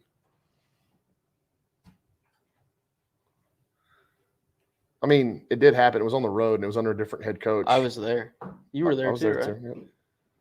Man, that might have been the greatest first half of football I've ever seen. Dalton's air humping halftime But show the begins worst. What's up, boys? Daddy's home. now. Daddy's here. Daddy's here. What do we want to talk about today? Well, we talked about Beavers. Oh, no. A lack of situational Did you hitting. know that a narwhal's spike on the front of his head is actually a tooth? It's not a horn. There's no way anybody can prove that. Sure there is. What do you mean there's no way? How? Okay, hold on, time out. He's got a point. How is no? Thing I've ever heard Does of. hold on? Does Have you ever seen it tooth- eat with it? Does it eat? What are the other things? Is that what classifies What are teeth? something What's as a the tooth? function of a tooth? To We have make to your define food what smaller. a tooth is. So what does he first. got to like put his food up against a tree and just headbutt it down before It's he a can eat it? narwhal. There aren't trees. Okay, well then, what is the tooth used for? Hold on. You guys are getting way ahead of this. In order for us to first have this argument and debate, you got to go and define what. Hey, will you take my Braves Dodgers scoreboard off the? I don't know how to do that. Go to You got to banners. define what a tooth is. Banners. Yeah, something that helps make your food smaller so you can digest it easier. That's the only. I mean, that's what I would. Is cra- that So an look up the official definition of a definition? tooth. Tooth. It grows out of a mandible. Tooth is a hard, Can we talk calcified football? structure found in the jaws or mouths of many Come on, I vertebrates. bet we can get and 30 used to questions break in down 30 food. seconds done here. Hold on, I think this is a very legitimate debate. Did anybody Richard order us doesn't. food? Dalton doesn't think it can be a tooth. It can absolutely be a tooth.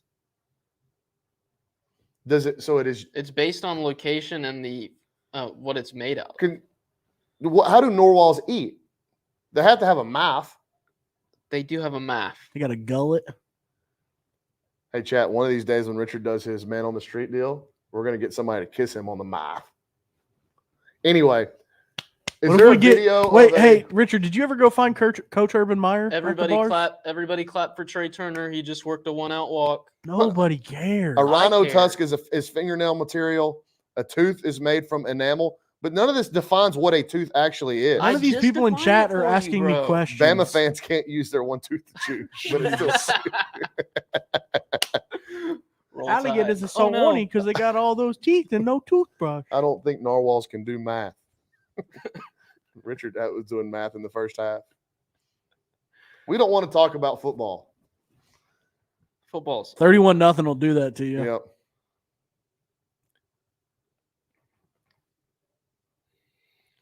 So if results hold, you're going to see an Aggie versus an Aggie in the Fall Classic. Yep. I know you don't want to do that. Someone just asked. It You want me happens. to ask that or no? What is Ryan's background and how does TexAgs play a role in Oh, yeah, I recruiting? saw that. We don't recruit, We don't, folks. we We cover cover recruiting. recruiting. Big difference. We don't recruit at all. I was recruited to work at TexAgs. It's not real hard, though. No, it was like You were like a 2-star offer that we knew we could get. time out. I'm blessed. that We you think slow I played got this 2 kid stars. so hard. I'm the preferred walk-on. Your other options were like Sam, McNeese, I and didn't have other Pecker Tech. options.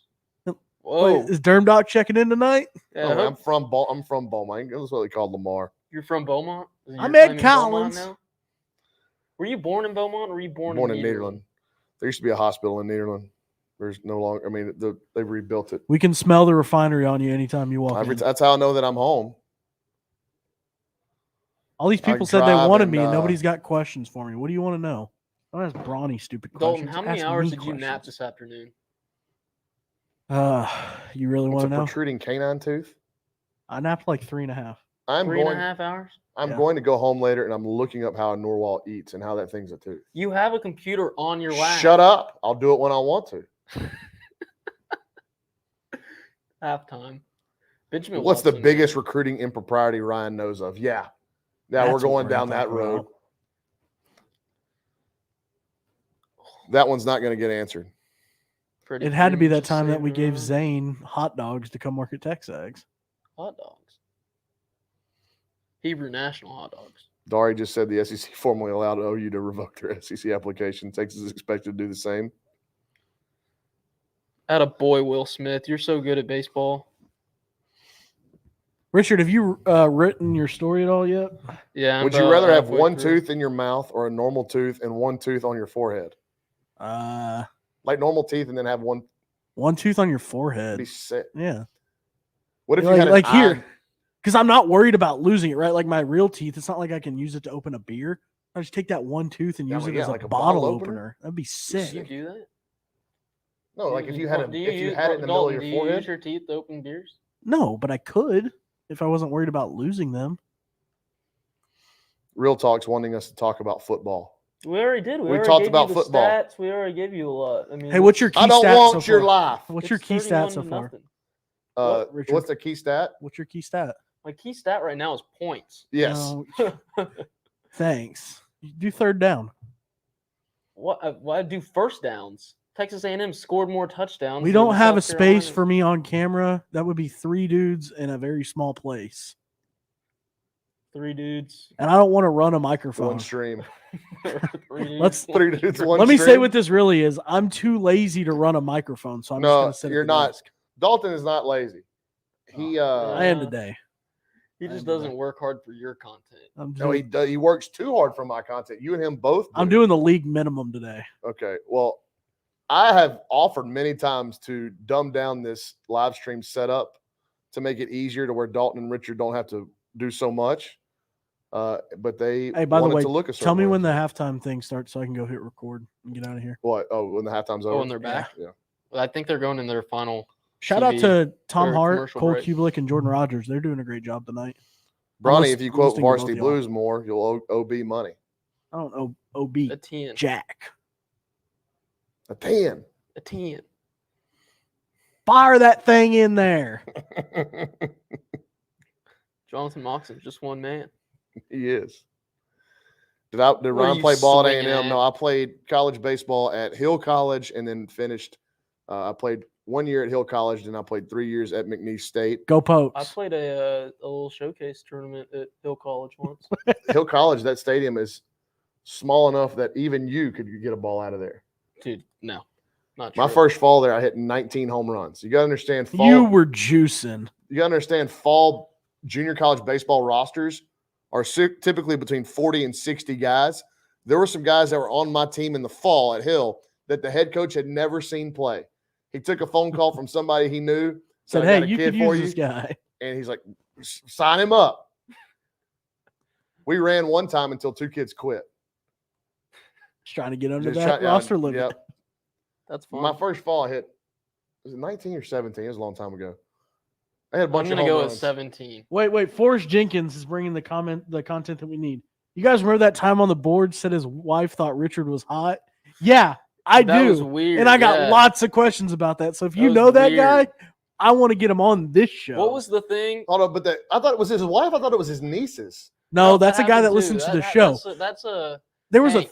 a Hank in thread. College Yeah, Station, Hank's the nieces texter like on Richard. radio. Yeah, okay. That's a different guy. There was a thread on the boards Yeah, that said, you remember "My that? wife thinks Richard Zane is hot." What do I do? Oh yeah, I do remember that. That was weird. It sparked some interesting conversations in our group chat. I can tell you that. What's up? Huh? Are you on the phone? No, I'm watching baseball. You said what's up out of nowhere. What's popping? The first talking about Hill Junior College, the first night that I was up there, Didn't y'all like my first time to ever be, not living under my parents' roof. The first night. So the dorm rooms at Hill, very small, right? There was bed in the corner. You may have had 10 foot between, maybe. And then you had a shared bathroom with your suite mates on the other side. So those doors were so old and decrepit and rotten, the locks didn't work. So you could just walk through the suite, walk through the bathroom to the other suite all the time. My first night, the guys that were returning, I'm dead asleep. It may be 10, 11 o'clock. They waterboarded me with vodka. Oh, my. I'm dead asleep. And they just start pouring it on my face. That's your first night? I didn't drink at the time, like nothing. Never had any alcohol. I don't drink either. But they woke me up and they were like, "Freshman, get up and come party." And I think my roommate, who was a returner, was like, "Hey man, he doesn't do all that stuff. Let him sleep." I was like, "You couldn't have told him that before they had the idea to dump the, Svedka vodka all over me." And Svedka vodka was about $7.99 for a handle. Yum. Getting in your eyes. Hey, by the way, was it true that Okay, What are you swinging at, Chris? why don't they only swing it? Hold on, look at bomb. what Forrest Jenkins just said in the chat. What did he say? Oh, wow. Yikes. Hey, Bronny, How did I get into covering recruiting? It's kind of a long story. I can't really dumb that one down. It was fortunate timing. I had interviewed with TexAgs 2 or 3 times before. They're going into their final break, Dalton. Right. And I'm out. hold on, what were you going to ask, Dalton? You were like, "Hey, Bronny," and then I was talking. Oh, is it true or false? Y'all used to go to Walmart to pick up chicks at Hill College. We would put jeans, and at the time, Doc Martin's on to go to Walmart, and we would also, there's the outlet mall there in Hillsboro, and so we'd get dressed up and walk around the outlet mall to look for chicks. It was rough times, man. There goes Dalton's humping halftime show. Yep, Dalton's air humping a halftime show has ended. Thank you guys so much for hanging out. My check's in the mail. How about Dune? Great movie. I did hear Dune was a good movie. I haven't seen So it. what was that question? Zane, what's a Dodger? A draft dodger? No, so the name goes back to Brooklyn. Before they had the subway system, they had all those trolleys. The name actually refers to the fans. They would call them trolley dodgers, trying to get to Ebbets Field. So the Dodgers are actually the only team in Major League Baseball whose nickname comes from the fans.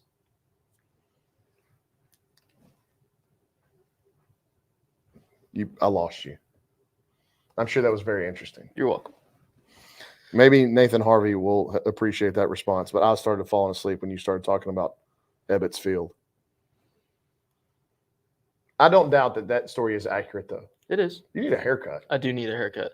I need to Hold on, you're getting a little flow, like some playoff flow. I need to shave my neck. Yeah, you got to tighten the neck up. And what are you going to do at the tap? What? What are you going to do with that at the tap? I'm not going to the tap. Well, why not? Because I got to work tonight, Bronny. So do I.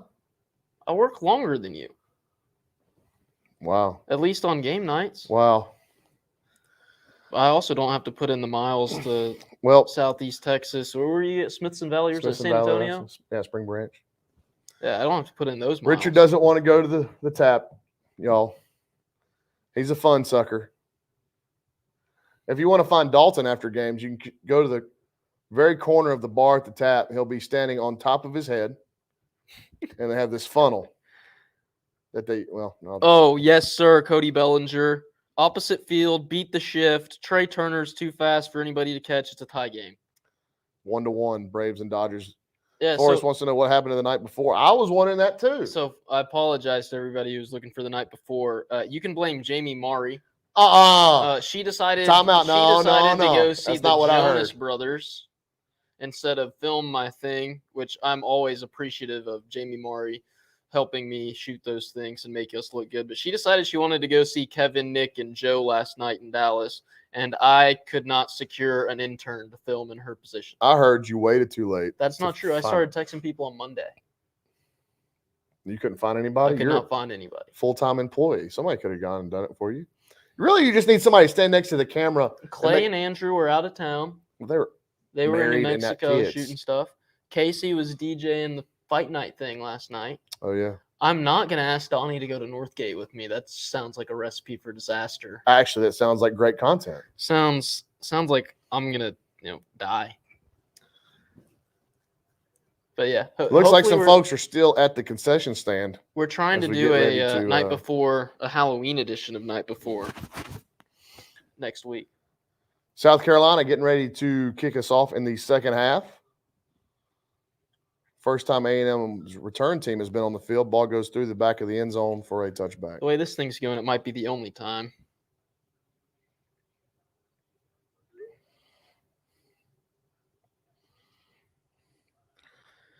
Jason Howe with a snarky remark in the text messages. What'd he say? Between Beaver and Narwhal talk, I don't know how much longer I can watch this. Well, turn it off, Howe. Hey, man. Shoot.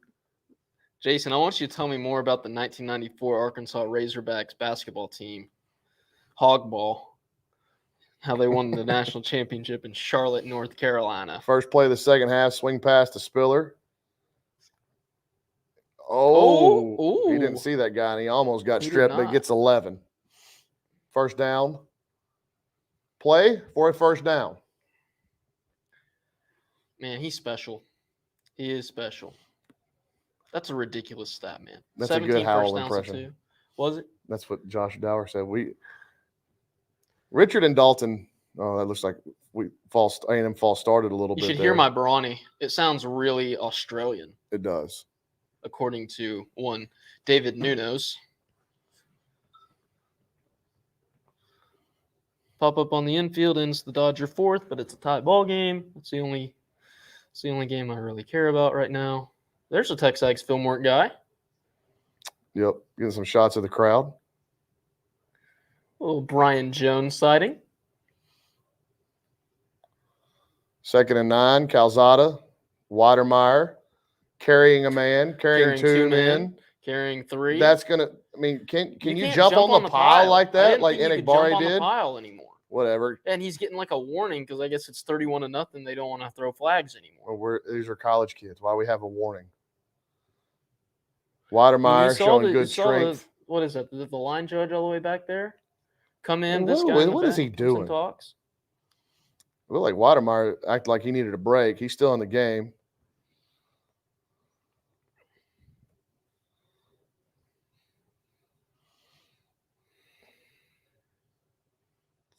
Overthrown swing pass to Spiller. They had Spiller and A-Chain in the backfield. That was the issue that they Calzada had last week. I think they had the Watermeyer needs a replacement.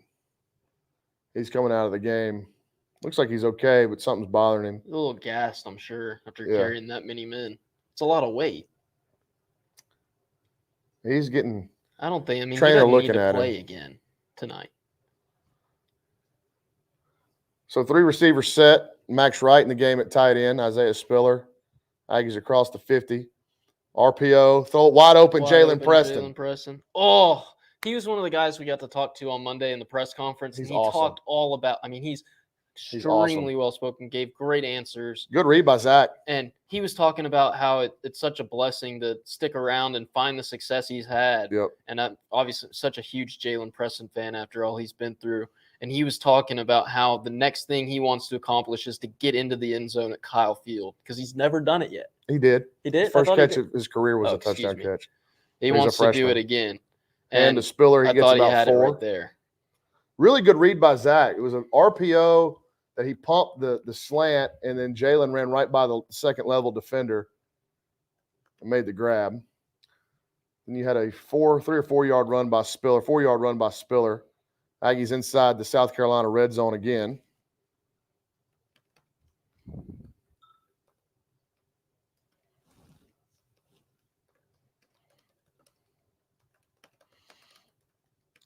Play action. Calzada rolls. Forced the ball in to Preston. It was nearly intercepted. See, that's where Zach, I mean, if he runs there, he may get 3 or 4. But he tried to force this ball into the end zone and nearly turned it over. There's 3 yards there if he wants to run.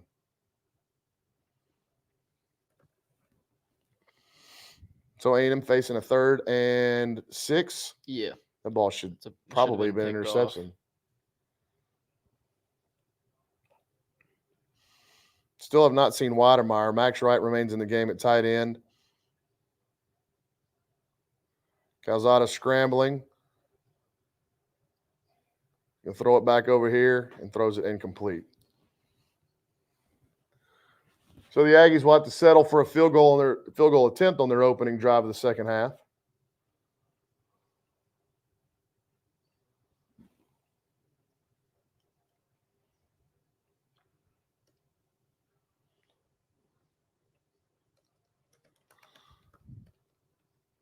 Seth Small will have a 29-yard field goal attempt from the left hash. Snap, hold, kick is good. So back-to-back drives end in field goals for the Aggies if you go back to the end of the first half. Seth Small punches a couple through that north end zone goalpost, and the Aggies extend their lead to 34-0. So it is good to see Seth Small kind of bounce back from last week where he missed 2 field goals. But I also don't know how much the wind had to do with They said that. wind, and the second one they said the snap was low, so no telling what part of the ball he. But it's he good hit. good to see him make both of his kicks. Perhaps get his. Is confidence Dave back Roberts towards- trying to get tossed here? He was pissed about something. No, he was pissed. He was upset because there was an obvious foul ball that hit off Jock Peterson's thigh. Rolled for an infield single that he went out and argued, and they corrected. Shout out to Jock Peterson, another member of the tribe. What does that mean, Richard? He's Jewish, just like me. Oh. Max Blow the Free- horn, Dalton. John Ruth saying "Go Habs, go." I don't know what that means. Why is John Ruth in the chat? What's he doing? Why isn't he hanging out? Oh John- no! What? Dylan Larkin scored a goal in the first period to give the Red Wings a 1-0 lead. Montreal 0-5. Montreal scored 6 on hits. Again, between the Dodgers and now you're adding NHL. You've talked about the NHL and F1. I'll give you the Dodgers fine. It's a huge series and a huge game. Look, I do it all. I also would like to go. I've also talked movies, and I'll do sports and movies. I'd like to go see the new movie King Richard with Will Smith about Football team the got to see story it. about Venus and Serena Williams. I'd like to go see that movie. It looks pretty good. But You're not no whatever. Renaissance man. You didn't want to talk about nature. Yeah, we talked about nature. You didn't want to. Can 'Cause we I talk don't about know. football? I did not say that. I don't know. I don't want to talk about nature because I don't know much about nature, so I don't want to sound even more Well, uneducated. how do you than I expect to already am. learn anything, Richard? Reading? Well, you're not going to read about nature, so we got to talk to you about it. I can read though. Dude, I am not from Los Angeles. I'm from Dallas. Nathan. No, is Micah. Oh, hey, Nathan. We can talk about soccer. Brauninger, you want to talk about soccer? I've scored 3 goals in my last 3 matches in the Bryan College Station Division 5 League. You did not play. I have. Absolutely. You played with Poppy? I play with David Nuno. Brad Marquardt, Texas A&M Sports Information plays. He's our goalkeeper. Really good goalkeeper, Okay, actually. hold on. A few guys from Yeah, what? don't tell me any more of the roster. Because I was under the impression that Nuno was like legitimately like playing center forward for like a really like Nuno's got advanced- Nuno's got a bum hamstring. He's having to sit out for a couple of weeks. yeah, I know. He's been trying to tough through it. Wah, wah, wah. I'm so sad that people like things other than the Aggies and talk about them on the YouTube. Wah, wah, wah. Hey, we need viewership, dude. Don't run people off. Eating bark is not nature. Bark is nature. Bark is in nature. Humans are in nature. By that, I mean, that's a backwards pass. This is South Carolina's best offensive play in a while. It gets 4 yards. They now have 15 yards. Total yards going into that play were 332 to 11.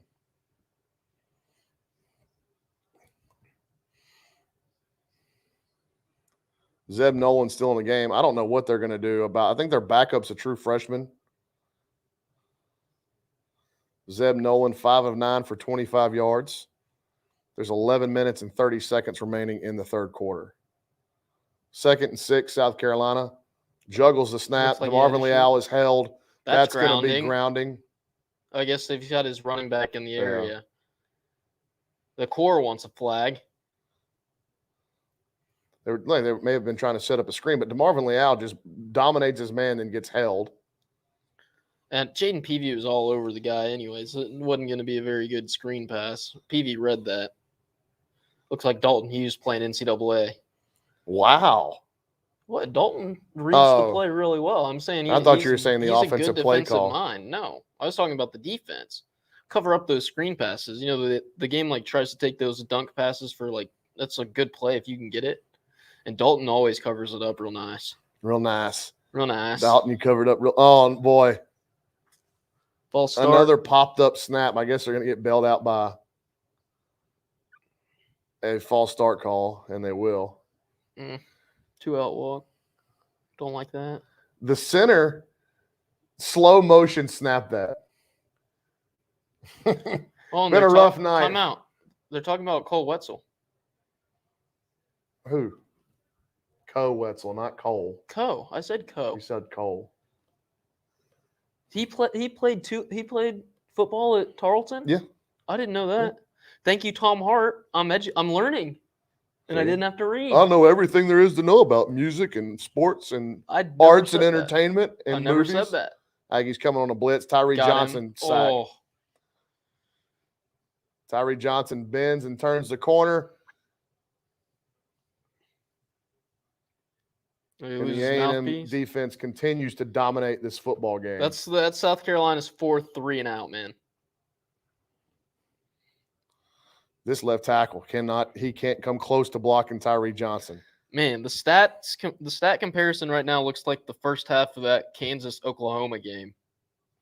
Is anyone else getting potato vision? No, it's on our end too. We've had some camera issues. Fair catch from Anias at the 33-yard line after the punt. Potato vision. Let's see what the Aggies do in terms of guys on the field. I got to think the starters will go for one more drive, maybe. Yeah. One more touchdown. It depends on what Jimbo wants. If he's not seeing what he wants, but maybe you get the backup running backs in, Richard. Is that a fair ball? Yep. 2-out walks come to hurt. Does he get a relay throw to the plate? They held him. Thank goodness. But now you got to see Eddie Rosario. There's 2 outs, though. Eddie Rosario is the hottest hitter on the planet. No disrespect to Yordan Alvarez, who had an incredible ALCS. But Eddie Rosario is if the Braves win hot. It, yeah. White hot. He'll win the MVP of the Braves. Undoubtedly. Josh Dower wants to get A-Chain and Spiller over 100 yards apiece. Yeah, I'd like to see that too. Man, Mookie Betts is good. Huh? A-Chain's got 77, Spiller's got 75. Now, wouldn't it be cool if the Aggies got 3 rushers over 100 yards and LJ Johnson gets there in the second half alone? It will have to be the second half of the second half, most likely. I think I don't know. We'll see. I mean, I would personally get A-Chain and Spiller out of the game. I'm getting ahead of myself. I mean, way ahead of myself. I'd get A-Chain and Spiller out. I mean, maybe one more drive. If you score here, then you definitely get them out. Well, your defense is playing 34-0, might as well be 340-0.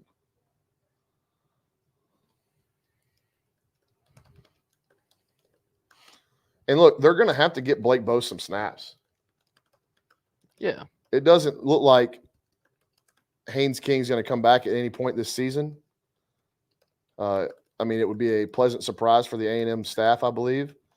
But you're one play from a true freshman walk-on having to be the guy.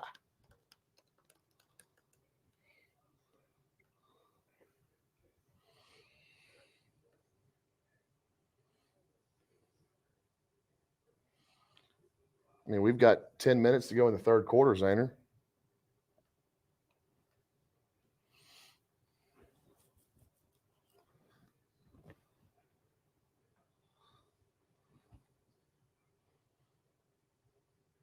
How many people do you think were at the New Mexico versus Wyoming game today?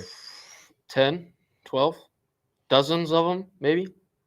I'll say safely 2,000. Dozens. All right, let's see who trots out here for the Aggies on offense. Spiller and A-Chain. They hand to A-Chain. He gets 4. It's 81 if you're keeping count at home. Still don't see any Weidermeyer. Max Wright on the field. There's Weidermeyer back in. Okay. I don't know how I feel about that, especially if he's a little hobbled already. But I also don't get paid to make those decisions. Chase Lane into the game. We've seen a little bit of him. Hadn't been targeted. Spiller, the lone back. Anais and Demas. Hand to Isaiah. Cuts it up underneath. He'll get 3.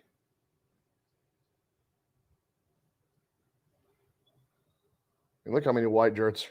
There's 8 guys in the box, and A&M still having big-time success running the ball. 3rd and 3. Spiller up to 79 yards on the night. There's 9 minutes and 45 seconds remaining in the third quarter.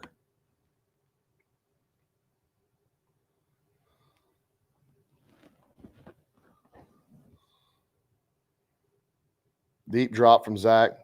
Throws it out to Spiller. Can he get the first down? He can. Damon Demas didn't want to get a blindside block, so he just throws his hands directly in the air. I'm okay. I'm innocent. So when you include the receiving yards, Spiller's close to. He's sitting right now at 90. What a move by Isaiah Spiller. He's right at 100. Excuse me. He's 99 officially. Final answer. Richard Zane doing more math.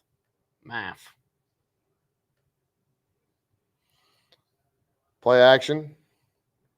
Now they're talking about the Bonham Trophy. Pass incomplete, intended for Anaya Smith. South Carolina had a free rusher come from somewhere. The play side linebacker blitzed late, and Layden Robinson didn't see him.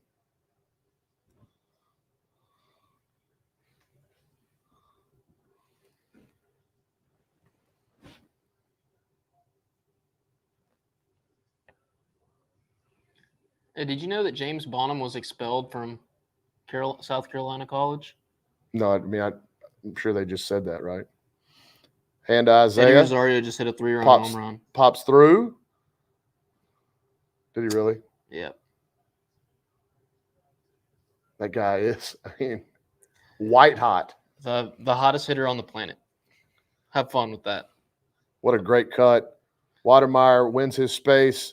Isaiah cuts off of him, shoots through the middle. That should put him at 100 yards rushing for the night. Yep. A&M down to the South Carolina 32-yard line.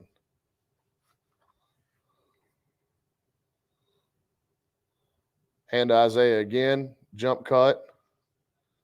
Powers forward for 2. I'm not real sure why these South Carolina defenders are jawing at A&M offensive linemen after the pounding and the sheer and utter beating you've been given tonight. What could you possibly be saying? Please stop. Don't do this anymore.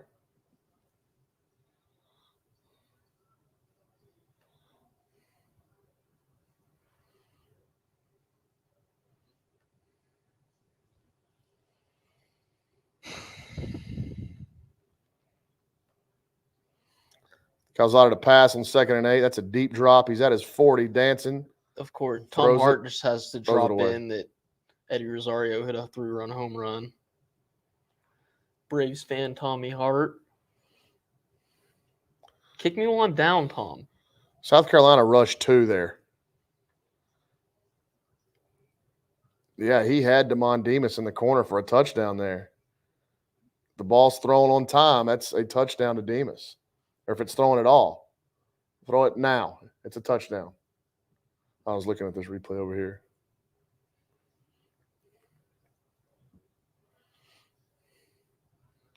Third and 8 from the 30-yard line.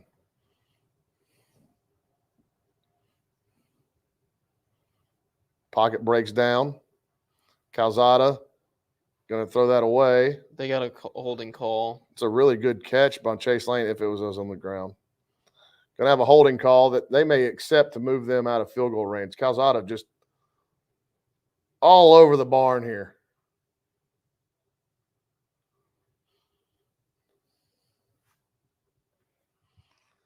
See if South Carolina will accept this penalty. Nope. They're going to decline it. And I'm guessing Seth Small will trot back out for what will be a 47-yard attempt.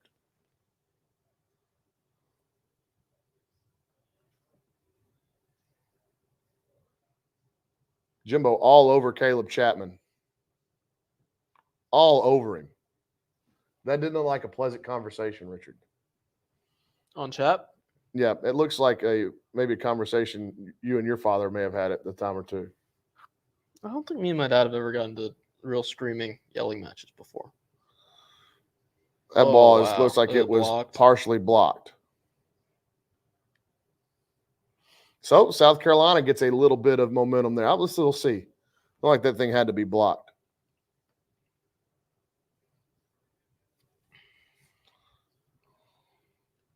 It was blocked. Tipped at the line of scrimmage.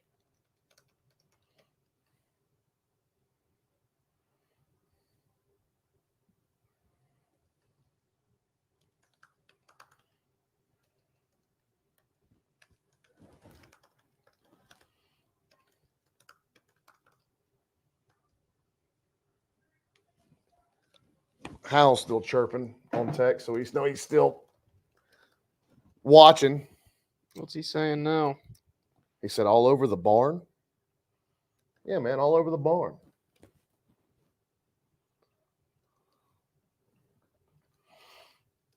Let's see what the A&M defense can do here. Let's see if they continue their dominant outing. A&M with That's just A&M's second drive tonight where they haven't scored. by the field way. goal, missed field goal in their last 3 drives. Yep.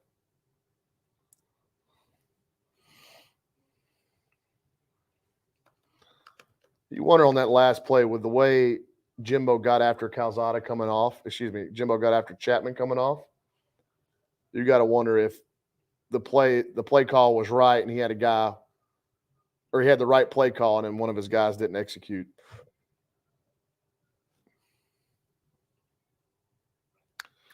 If you go on the Volunteers Texas, you gotta have hanging a around. Did you see this? man. Tennessee down 7.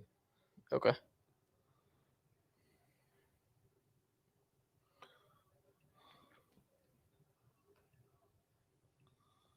What are the chances A&M picks up a commitment this weekend? You know, there's nobody that's on a set timeline right now.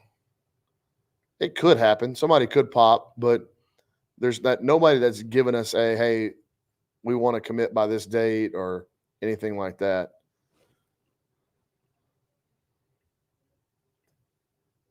A&M obviously doing a great job with guys like Walter Nolan, Chris Marshall, Mark Naboo.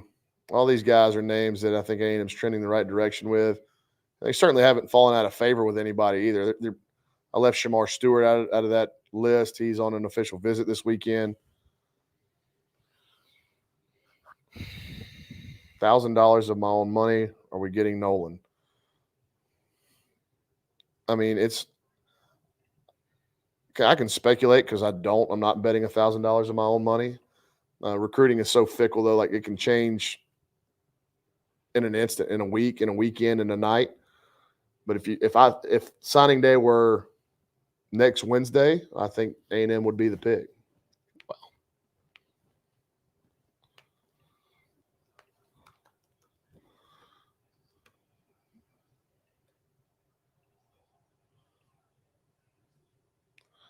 South Carolina. Oh boy, McKinley Jackson. Antonio. Get up. Boy, Antonio Johnson did not watch this, Richard. Watch the point of contact. Watch how Antonio Johnson reacts. Oh, yeah, I got rolled up. He popped up, and he's still in the game. 2nd and 9. Throw and quick catch and tackle. Hey, Minimal Bronny, game who's to the Jalen Jones. offensive lineman number 65? For A&M. Yeah. Derek Hunter. Offensive line? Yeah, they moved him to offensive line last year. They let him play? Why? I can't tell who this picture is of. Weidermeyer and He's on the field goal team. So he was probably coming onto the field for an extra point. Yeah. 3rd and 7. boom. He is- McKinley. Zeb Nolan is sacked by McKinley Jackson, who just had a incredible series there. Mississippi boy blows it up. What a spin move. Watch the spin move. Get off me.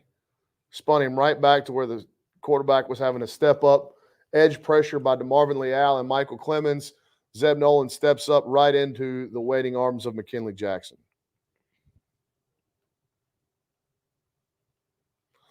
South Carolina punts. So that's the 5th 3 and out. Anias caught it out of bounds and tried to return it anyway. I love him, man. He's so much fun. Who did South Carolina beat? Oh, yeah, they beat Vandy last week.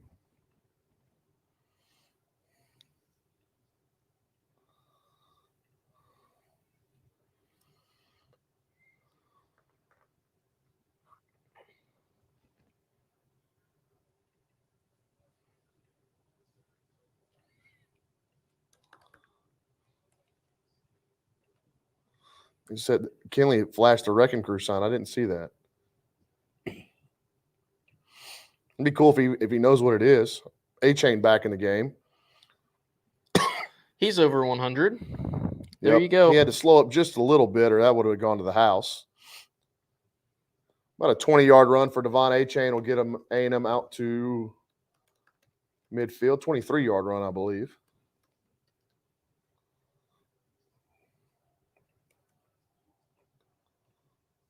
$16 for 101 for A-Chain. Solid day. They'll hand it to him again.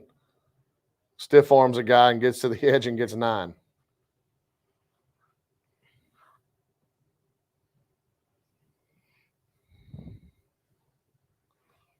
AJ Minner in the game. So A&M continues to just gash South Carolina on the ground. Just punched out a Hall of Famer.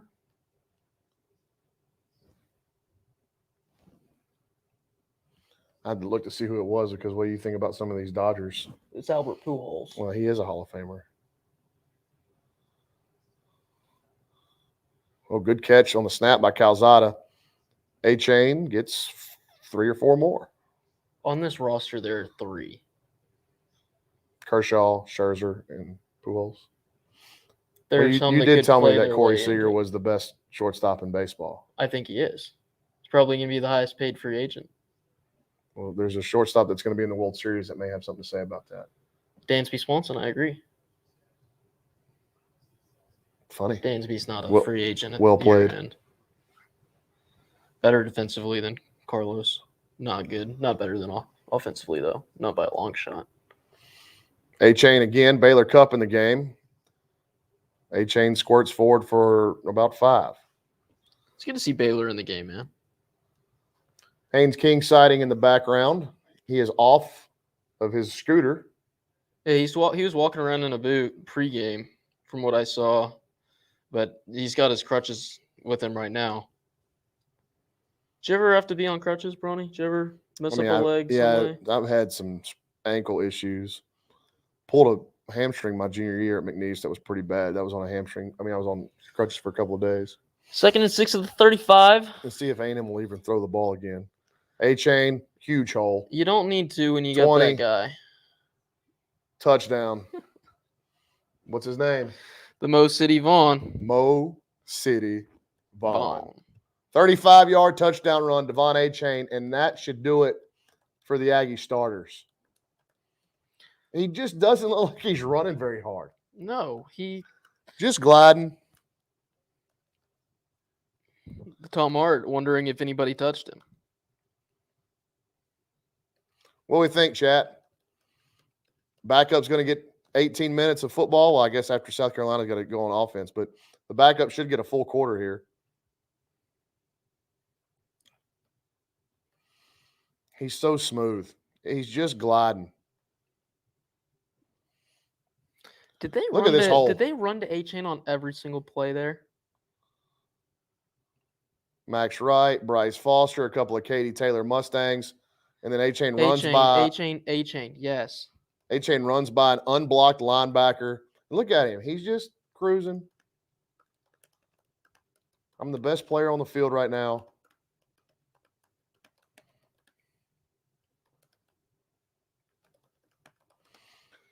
$154 yards for Devon A-Chain, averaging 7.7 a carry. Dalton, would you like some carries tonight?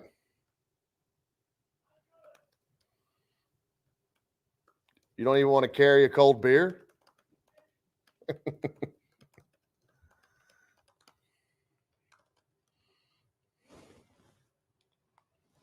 Who's my unsung hero tonight? Everybody's been awesome. Yep.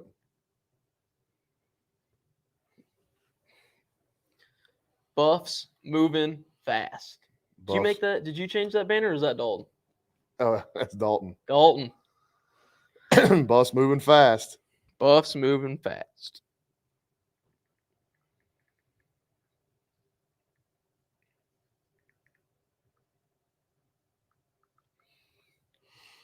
Andre White, tackle for no gain. 6 total yards.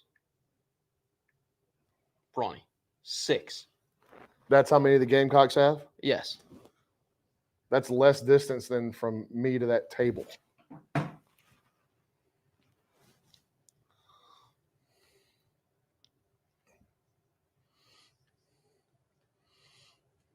Josh Dower said unsung hero Chappelle has been really solid. They also hadn't really been tested much, if at all. They can't. Some of the throw backups ball. in on the defensive line. Hello, Tyree Johnson was held. Edrin Cooper. That's the best play of the half for South Carolina, a 9-yard scramble by Zeb Nolan. Their best play was Fidel the Diggs horse in the collar. game. Their best offensive play was the horse collar against Marv on the second 15, play from yeah. scrimmage. No, they had a long pass right after that. Over the middle. On 3rd and 1, Damani Richardson makes a play in the backfield.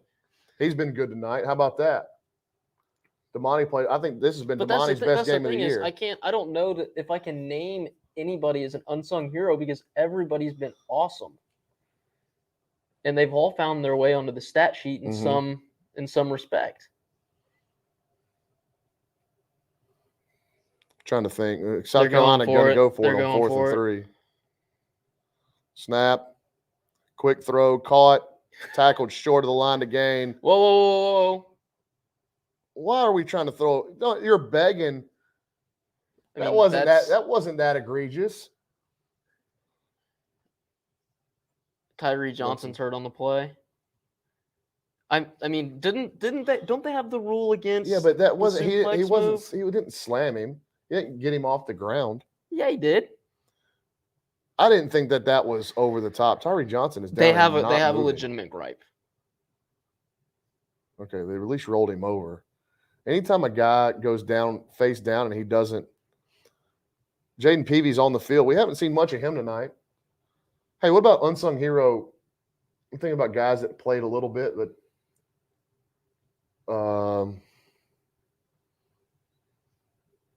Max Wright.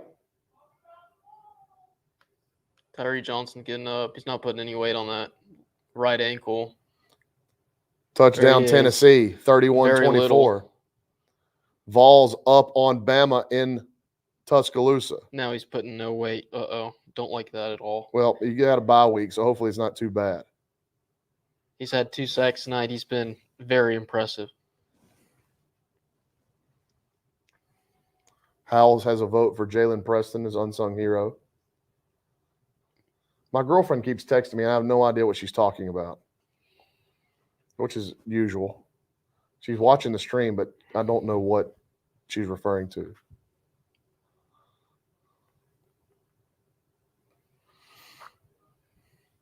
Calzada still in the game. Looks like the backup offensive line is in the game. Amari Daniels in the game. He gets a carry. He hits the edge. He's got 12 yards.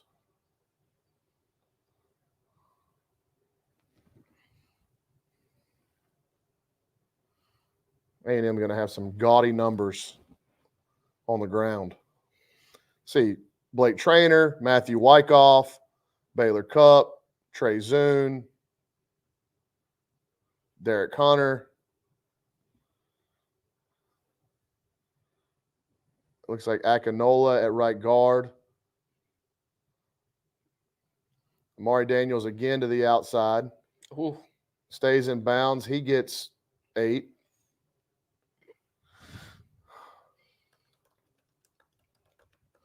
I don't know why Zach Calzada is in the game.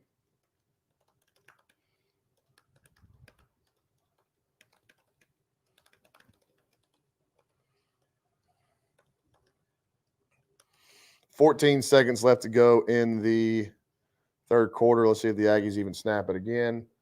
They do. They're at the 14. Hand to Amari Daniels. He stopped at the line of scrimmage. The end of the third quarter, it is Texas A&M 41, South Carolina nothing, but a lot of folks' attention are going to be on what's going on in Tuscaloosa.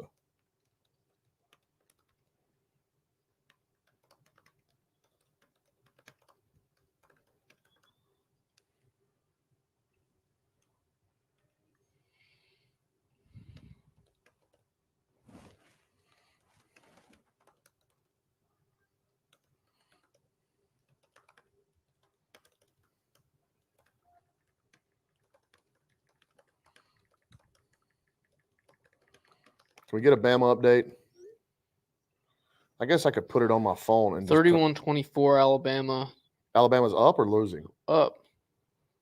Oh, I thought Tennessee. Oh, Alabama's up. Oh. Tennessee just cut it to 1 Well, score. Dalton was screaming, talking about the Vols.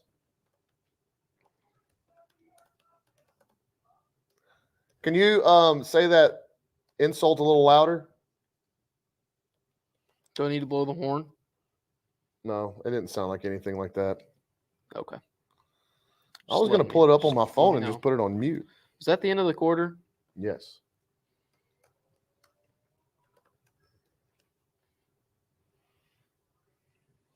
Can we get some stats when you get a chance? Yeah, I got to post something on the board real quick.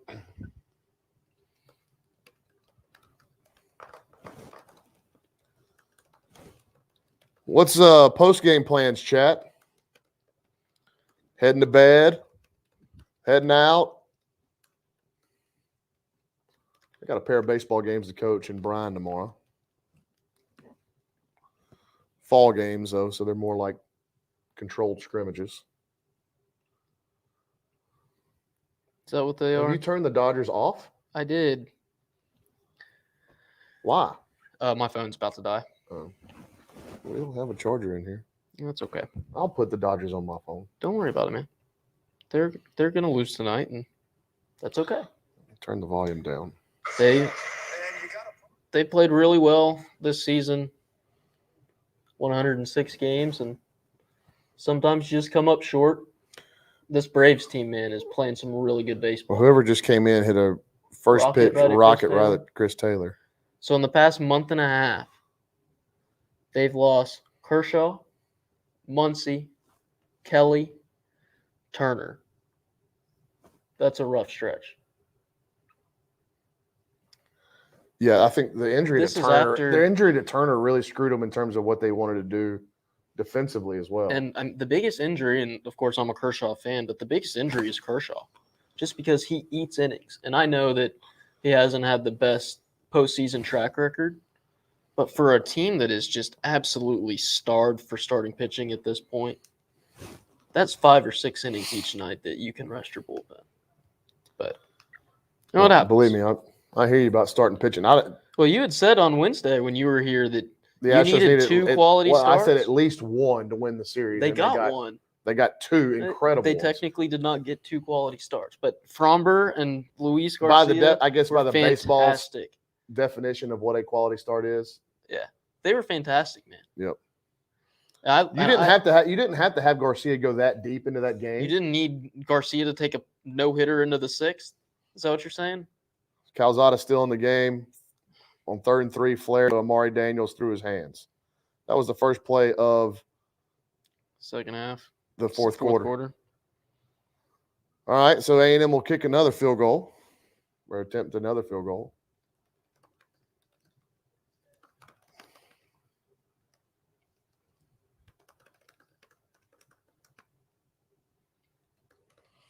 Jimbo's still coaching Calzada really hard. Seth Small with a 32-yard attempt. Kick is up and good. 44-0 Texas A&M. So the Aggies have scored 16 points in this half. 13 points in this half. Right? Yep. Math. 13 points in this half. Seth had the blocked field goal. That was 31 yards officially. Said the crowd is headed out. I mean, so you cover a lot of high school football. At what point do they start the running clock? It only happens in Fort Bend Marshall games, in my experience. I went to a Franklin game a couple of years ago where they were up 56-0 at half. Is that something that has to be agreed upon before the game? Kind of like the run rule in non-conference I think it has baseball. I think it has to do with they got to have some kind of agreement maybe at halftime. Like, hey, what do you want to do? Fort Bend Marshall has played a multitude of games where the 3rd and 4th quarter were 5 minutes long. Mm-hmm. Yikes.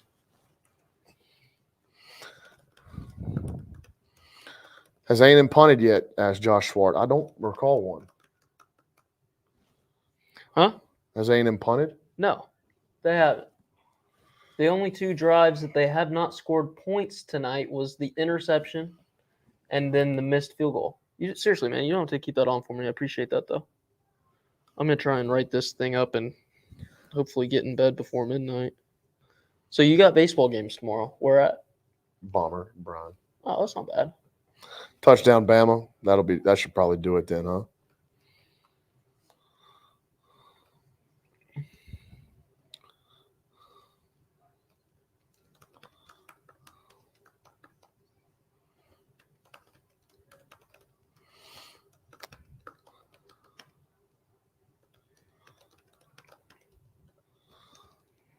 I'm very curious how long Zach Calzada will go tonight.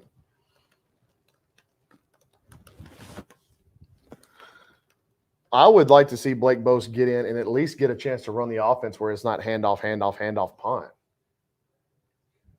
Yeah.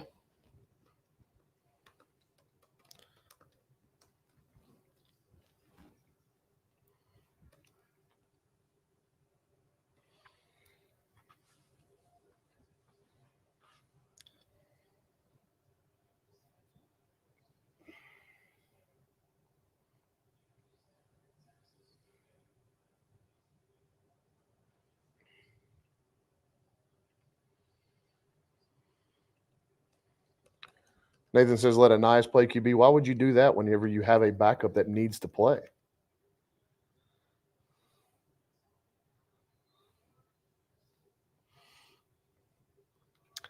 See if the defense throws some backups out there. Be looking at some of these young defensive linemen maybe.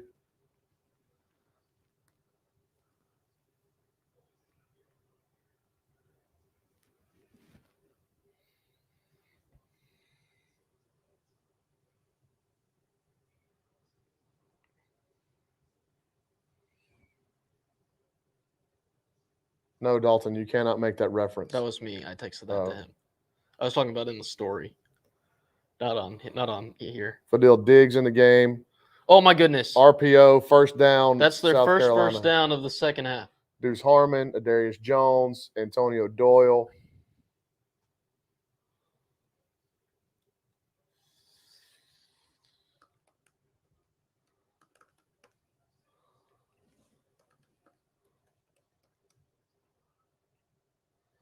Fadil Diggs has played more in this game. We see Eric Young. Leon's still in. Damani's still in. So the two safeties still in the game. Oh, there's Jordan Gilbert with a tackle. Freshman safety from just south of Baton Rouge. A 6-yard gain for South Carolina. They're out to the 46-yard line.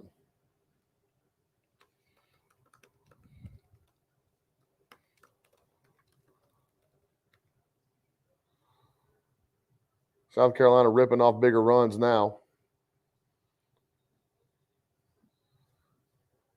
Again, I guess South Carolina's got some backups in too. Is that?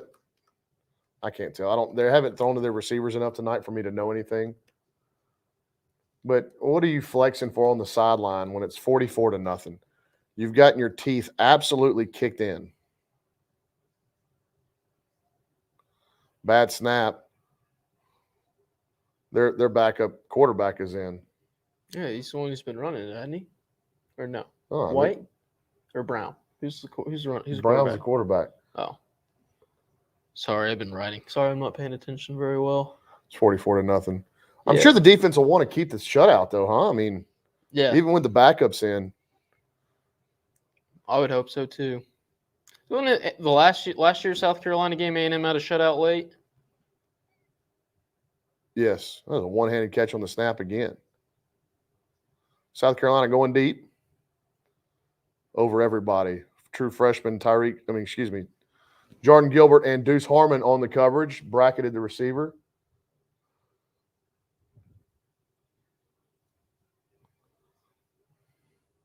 Third and 18, Gamecocks. It's got to be the toughest part for a broadcast team. Is like killing this air, and they got 12 and a half minutes to kill in the fourth quarter. Yeah, it's fun. When I used to do A&M hockey, they had Texas Tech come in for a series once. Mm-hmm. Texas Tech had like 8 skaters, and in hockey you have 20 guys. Yeah, you have 18 just guys gassed. who can skate, and you trust 18, and you have 2 goalies. Mm-hmm. So it's 20 guys, 18 skaters, and they're just gassed by the third shift of the night, and it ends up being like 15-0 A&M, and you just have to find a way to work anything and everything in so it's not dead air. The center is having a tough 10. time. 4th and 10, Antonio Doyle, Shamar Turner in. Ball is thrown, incomplete. Shoddy camera work.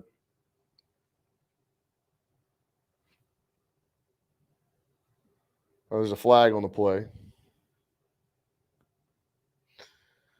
I think they're going to get something. So South Carolina On may keep the A&M. ball. Well, Shane Beamer thinks it's going to be on A&M. Ref's pointing that way.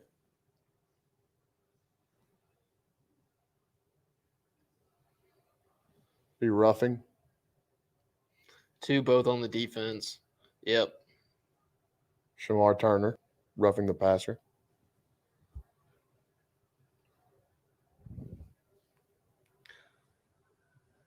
They got Leon. So that's going to be 30 yards in penalties. A&M definitely has more penalties than South Carolina tonight. At least now.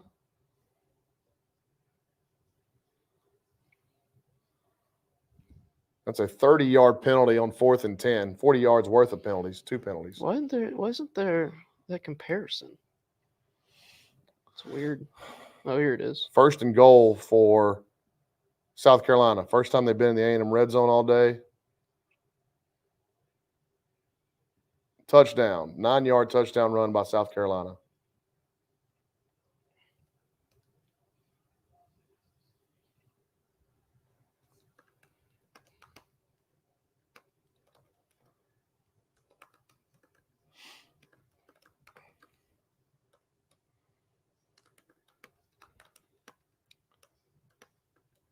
Jordan Gilbert made contact at about the 5-yard line, but he's flat-footed. South Carolina running back runs through the tackle and gets the Gamecocks on the board with 12:07 remaining in the contest. So shutout gone. Yep, that's upsetting. Was not a great series for the A&M backups on defense.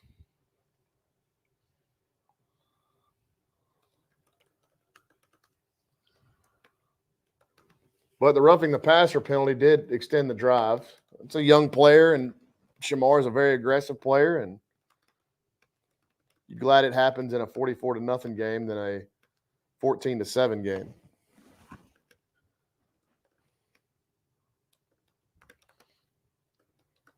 Bama interception.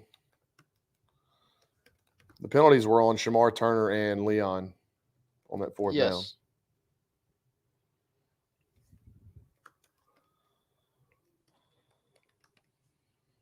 I never saw a replay of what Leon did. We don't have our ears in, and I don't think they said anything. Did they, Richard? I did not see or hear.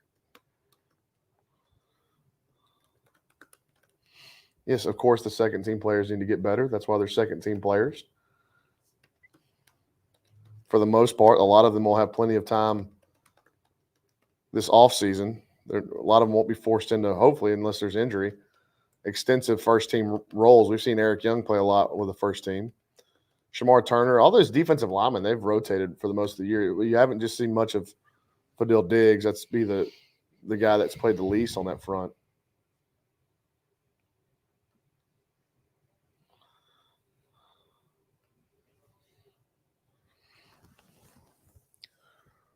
So, looks like Bama will hold on and win, and the Aggies will still need some help to get to Atlanta.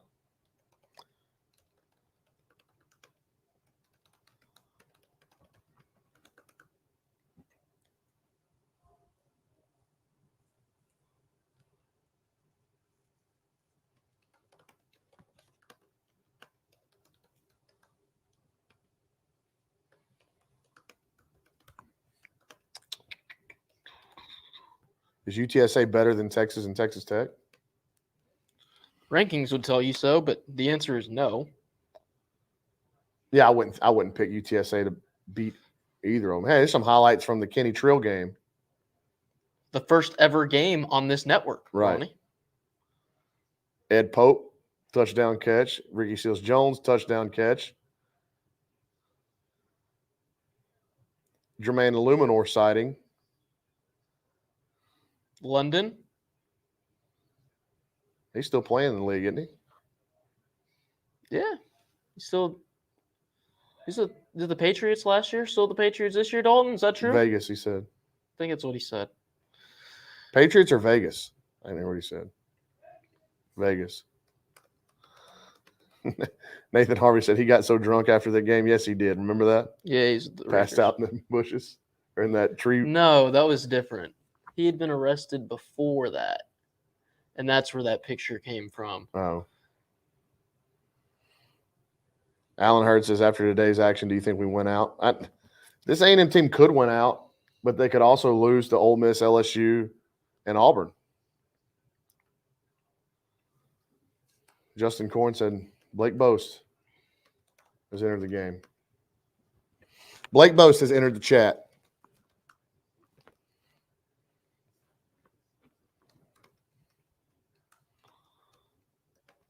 All right. Well, here's the true freshman walk-on from Port Neches Groves with 12 minutes and 7 seconds remaining in the game. I imagine he's going to hand this ball off an awful lot to LJ Johnson, who's in the game now, and is tackled for a loss immediately.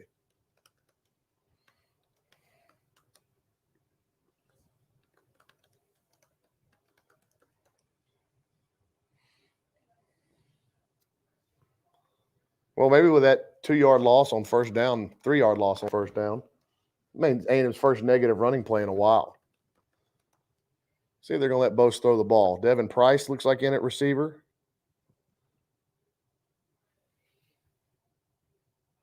Again, tackled for loss. LJ Johnson getting hit as soon as the ball's handed off.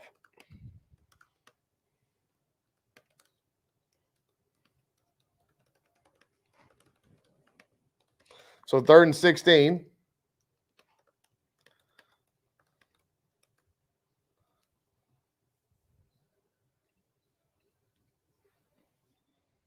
You may see our first punt here, Richard. Yeah. Snap back to Boast. Going deep. Took a shot. I don't hate it. Incomplete, intended for Devin Price. Boast said, my first pass in my college career. See if I can score on 3rd and 16.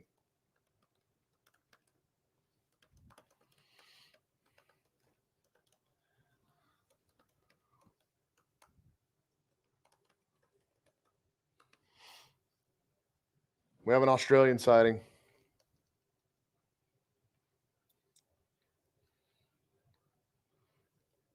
You guys getting upset in the chat about negative run plays with every backup in? Another moon ball from Nick Constantino. It's got to be coming back, right? No? Okay. Pretty good return for South Carolina. He fielded at the 15. Got around contain and a 20-yard return. I guess they're showing Jimbo. They're talking about Fanconi they're talking anemia. about the 21-38 campaign. Oh yeah. For 41, kids first fun. 41-38 campaign for the kids first fun. GD, I don't understand this. Jimbo set BB up to fail on that drive. Well, the offensive line didn't block a soul in the first 2 running plays where Boast was handing off to a 5-star back. It's also 44-7. Our punter got hit and didn't flop. That's because he's Australian, mate. Oi! No, Nigel! that's British. No, Aussie. There you Oi, go. oi. Just do your Brawny impression. I don't have Jimbo any is Oakleys. after somebody, a backup offensive lineman. Pretty good.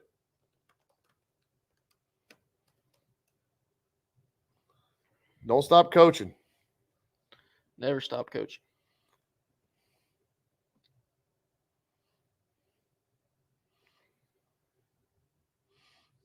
Stop for no gain. Fadil Diggs, Jordan Gilbert. Terry Price still coaching hard and yelling. I love me some TP. How can you not? I mean, TP's good dude. Good people, man.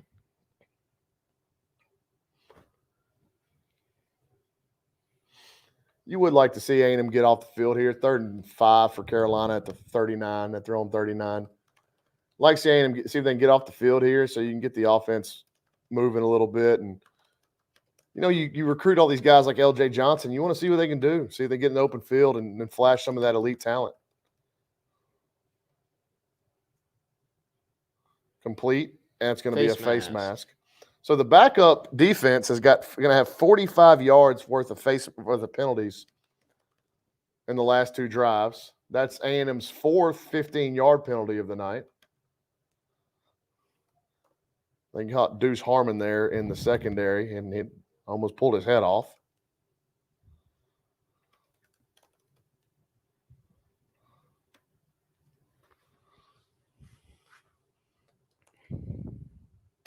Can South Carolina score enough, Richard, to cover? No, the line was 20. The line actually closed at 19. No, they cannot score enough to cover.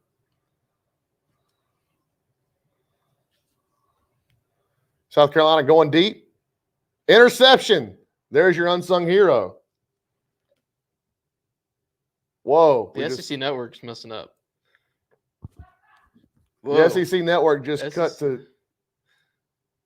Yeah, it's the SEC network. Somebody's going to get yelled at for that. The banners don't go anywhere. I thought Dalton did that. Pump fake. The SEC network just cut to the commercial screen, but it was an interception in the end zone by Tyreek Chappelle, the true freshman from Philly, who everybody, including me and Billy, thought was the most underrated player, or one of the more underrated players in A&M signing class last year, gets his first interception of his A&M career.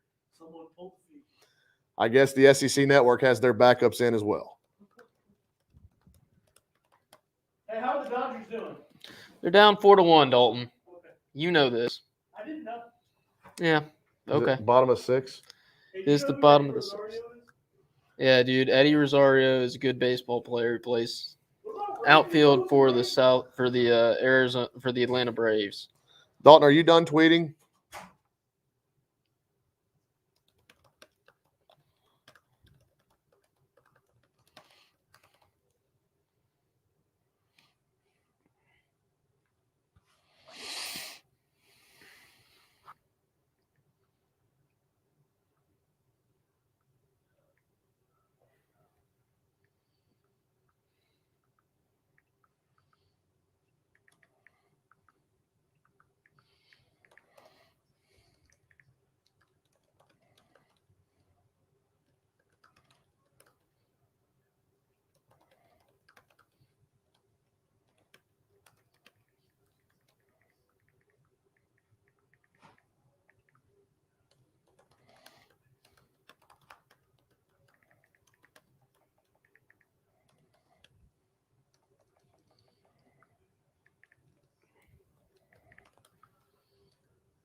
We're back after an inauspicious break after that commercial, or after that turnover by the Aggies. A&M's second turnover of the night. Am I correct, Richard?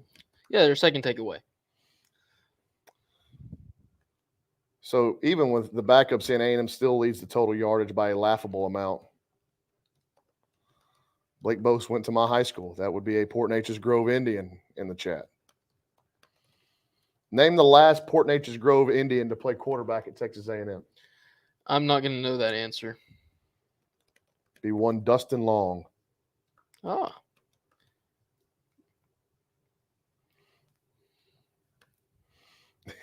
Everybody in the chat's going mercy rule. That's what the SEC Network just did. They tried to mercy rule the game. Hand to Amari Daniels. He squeezes through for about 4. Only starter I see still on the field is Max Wright, and he's a kind of a partial starter. But he's still in the game in these 2 tight end looks.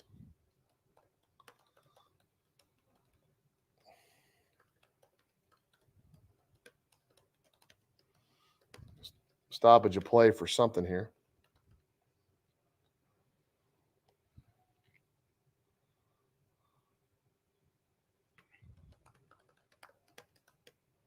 Oh, speaking of Max Wright.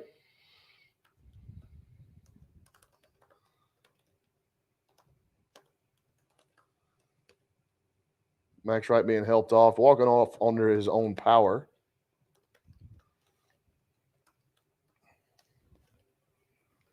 I want to see LJ without a run into one without a defender tackling once he gets the ball. I'm sure LJ would like to see that as well.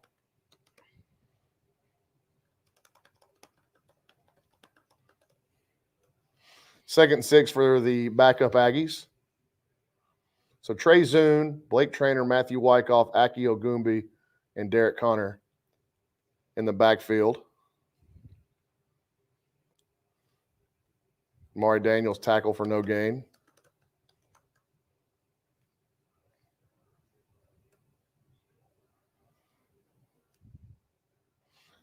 Did I go to Mid-County Madness this year? I did.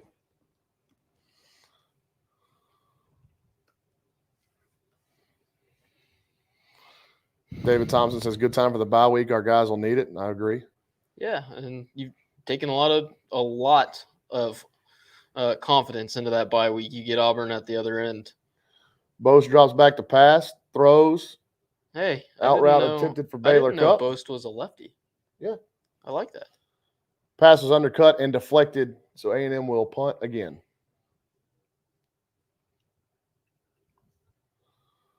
I think that was the first pass that they've targeted in Baylor Cup in his career. Jimbo talking to Cup. Does anybody know the last time Texas A&M has held an opponent under 100 yards of offense? Well, it won't happen today now that you brought it up. I mean, they're sitting at 84 yards with with half a quarter to play, so it would be unlikely anyways. But I am wondering. Who is 16-8? Well, 8 is Joel Keith Brown. Was 16 in the game? Hey, Thad. Thad, you can come talk. I think you can even talk into that microphone if you want. Yeah, how's it going? We're trying to kill time, if you haven't noticed. And yeah, we are pretty much out of things to talk about. Look up A&M's roster. Who's number 16? I would. I'm not about to start talking Braves trash until that thing's over. Hey, that's okay, man. I've already said I'm pulling for the Braves in the World Series. It's only 4-1. I mean, it's not Richard, over. once Rosario hit the home run, Richard acted like it was done. I mean, it was a great at bat. He had it on his phone. The offense or defense? Number 16. Oh, it was Kenyon Jackson. Kenyon Jackson. What's that, Thad? Oh. Can't hold him down, man. The hottest hitter. Him and Yordan Alvarez are red hot. I didn't know you were a Braves guy, Thad. I mean, a lot of people are. I mean, you're a WTBS guy too, right? Yeah. Chipper Jones. That's what they were talking about on the. Oh yeah. The after party of. What was the play-by-play guy that had that like real nasally voice? Milo Hamilton? No, that's for the Astros radio. He was. I'm talking about the TBS for a long time. No, he was the one that was like Chipper Jones. That's how he said it. Kermit the Frog. I'm going home, so I'll be ready for that. Okay, thank you, Thad. Who's the funniest person at TexAgs? Probably Donnie. Donnie's pretty funny. You're pretty funny. Donnie's uncomfortably funny. So the four of us, the team it's you, Dalton, Jamie, and myself. I feel like the four of us together are well, we can go through. Clay Taylor's pretty funny too. Okay. Billy thinks he's the funniest. Yeah. And he is. If Billy wants to think that, yeah, he Billy is. wants. Congratulations, Billy. You're the funniest. Yes. He's the best singer. I mean, his only competition was Gabe. Have you heard Clay Taylor's pipes? Never heard Clay Taylor's pipes. Dalton's screaming incoherently now. To be fair, it's all incoherent when he's trying to yell through the. Tell Zane to do some voodoo so we can have a Stros Dodgers World Series. For my health, I think it's okay that that's not happening. Or doesn't look like it's going to happen. How many more commercial breaks do they have? My God. This has got to be the last one. I mean, to be fair, this game's not even 3 hours old yet. They kicked off at 9 or 6:39. I mean, they had that drive at the end of the half where they ate up like 8 minutes of clock and it didn't ever stop. This game is, I mean, it's a long one, but Tari and Lee on the field for the Aggies. Clock's running. We missed a play because of the Braves guy was Pete Carey. That's right. Thank you. They've Drew Carey's kid. I don't think so. Well, his kid was one of the play-by-play guys now. Yeah, but this guy was old.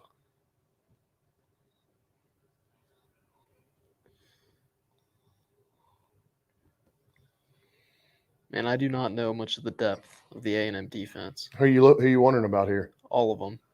23 is Tari and Lee. 22 is Antonio Doyle. 10's Fidel Diggs. Who was 4? Eric Young. Yeah, no more than 11 Deuce Harmon. 7 Tyree Chappelle. Remember we were hanging out watching that 43, I believe, is Alex Zettler. Remember we were watching that Penn State Auburn game at your new house? Mm-hmm. And I was trying to go through the roster and name each high school these guys went to, and I was really bad at it. Oh, yeah. You were bad. Please tell us Nolan is committed. I mean, I've got no way of knowing that, but I don't think it happened. Nolan Ryan?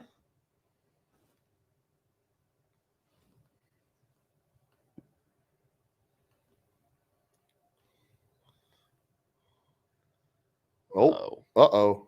Hello. A hold? Yes. I don't think you can tackle the guy you're blocking. I thought he just pancaked him. I couldn't tell. Let's look at it up here. That looks like he just got abused, Richard. It looks like a clean block to me. It's very physical. South Carolina pops their biggest play of the day, And it comes back. and it comes back due to a hold. Oh, and by the way, they are now over 100 yards. So, Again, there's Zane. You can put the hex on just about anything. It's a good thing that we called you out on trying to switch your hat and during the Bama game. I'm going to look at it in the fourth quarter. How's this? The fourth quarter alone. Oh, they haven't finalized those stats. I guess I can't look at it till after the game. That's weird. Well, GD, I don't think this is going to be the last time we see the backups this year. Okay. Through 3 quarters, they had 15 yards of total offense. They're now 120. Again, South Carolina picks up a first down on a pass to the A&M 45, and the guy gets up and A&M 43 and signals first down. Like, hey, dude, have a little bit of feel.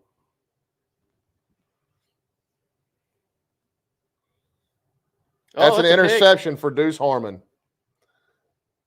Deuce Harmon comes up with an interception after the ball is juggled on the sideline.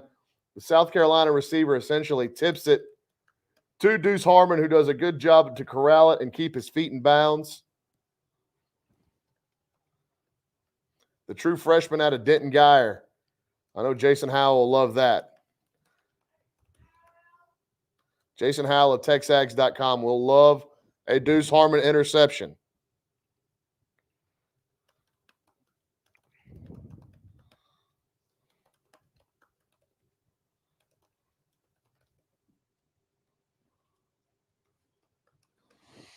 So the Aggie offense will get it back with 5:40 to play. A&M gets their 3rd turnover of the evening.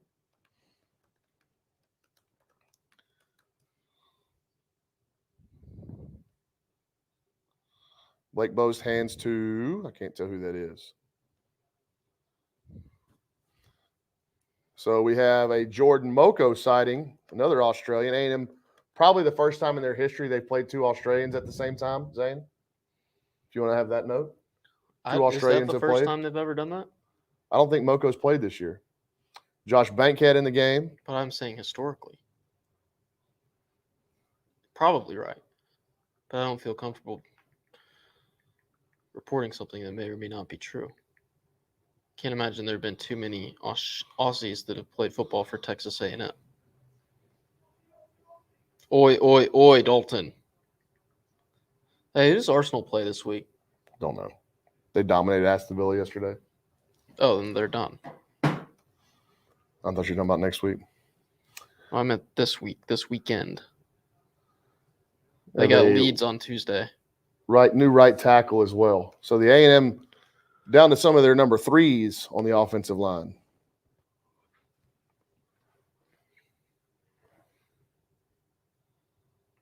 A&M with an end around to Yulkeith Brown. Oh. How about the Aggie backups getting a little fancy? Yulkeith Brown gets his first touch of his career. Jordan Moko is massive. Giant human alert.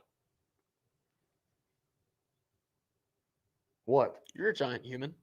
That not compared to Moko. Look at him on the screen. How big is Yoki? He's bigger than you. Well, that's not hard. That's what she said.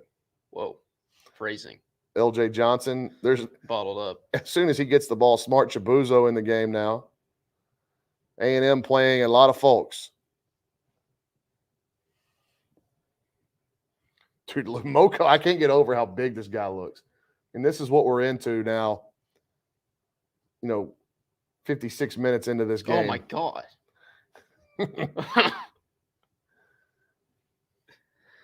I can see why he doubled as the young rock, right? Yes, he did. Yeah. In some, local Australian TV show.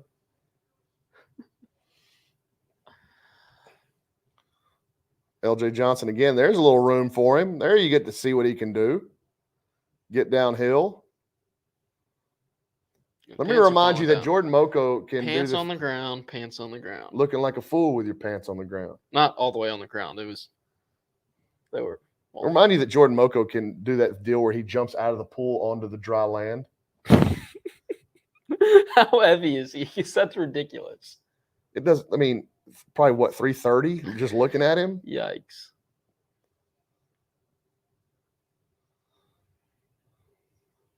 Oh, Hand to Amari Daniels, tackled in the backfield. right. So we were talking about how starved broadcasters are for content in games like this. Mm-hmm. Tommy and Jordan are talking about NIL and how South Carolina might be one of the most disadvantaged Power 5 programs Yikes, that's a tough in pill to the swallow. NIL era Why?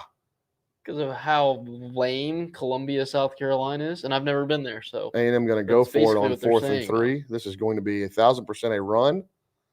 Amari Daniels is bottled up at the line of scrimmage. Yep, Kenyon Jackson in. Jacob Graham in at fullback. So A&M will turn the ball over on downs with less than 2 minutes to play.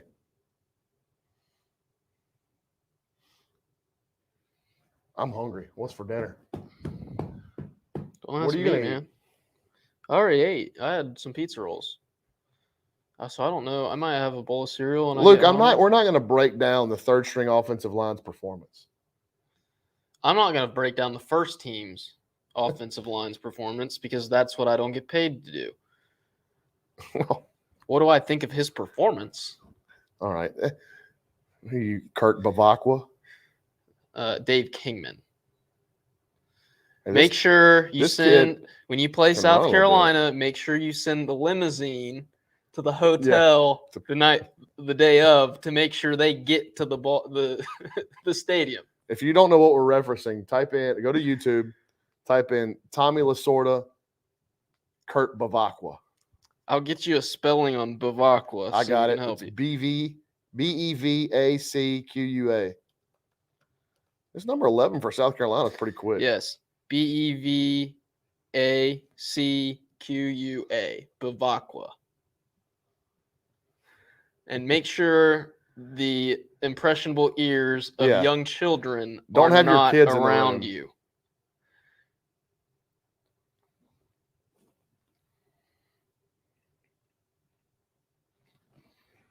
Bavacqua. South Carolina is throwing the ball. You want more stupid Dodger trivia? Chris Russell in the game. You want more stupid Dodger trivia? Ugh. I'm going to tell you anyways. When Tommy Lasorda was pitching for Brooklyn, do you know which player they added to the roster and removed Tommy from to I make don't. room for him? Huh? I don't. Sandy Koufax. Tommy never played in the big leagues again. Interesting. Smart move by the club. Yeah, turned out all right. Hall of Fame manager, Hall of Fame fireballer. Hey, Greatest chat, as footballer soon as ever. this thing hits 0, we're out of here. Make sure you stay tuned into TexAgs for the post-game wrap. Really dominant performance by the Aggies from start to That finish. hit the ground. 51 seconds remaining. South Carolina throws in, completes. Clock will stop. David Nuno, Brandon Leone, and who else? Post-game wrap. Chris Taylor usually chimes in. I'm not sure who's going to stop by. We'll have some reaction from some of the recruits, obviously, through tonight and into tomorrow. Keep checking the TexAgs premium board for that. Dallas Walker in the game. RJ Arabo in the game.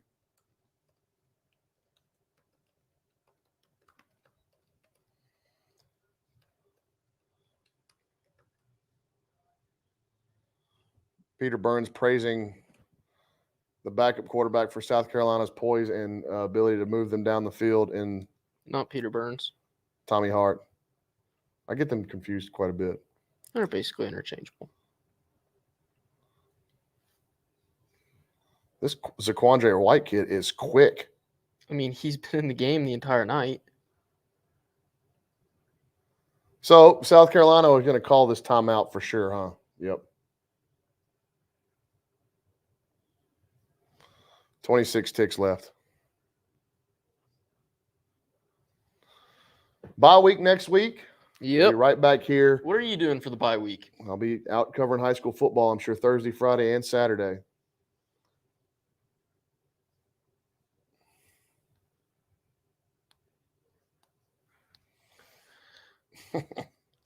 Josh Dower.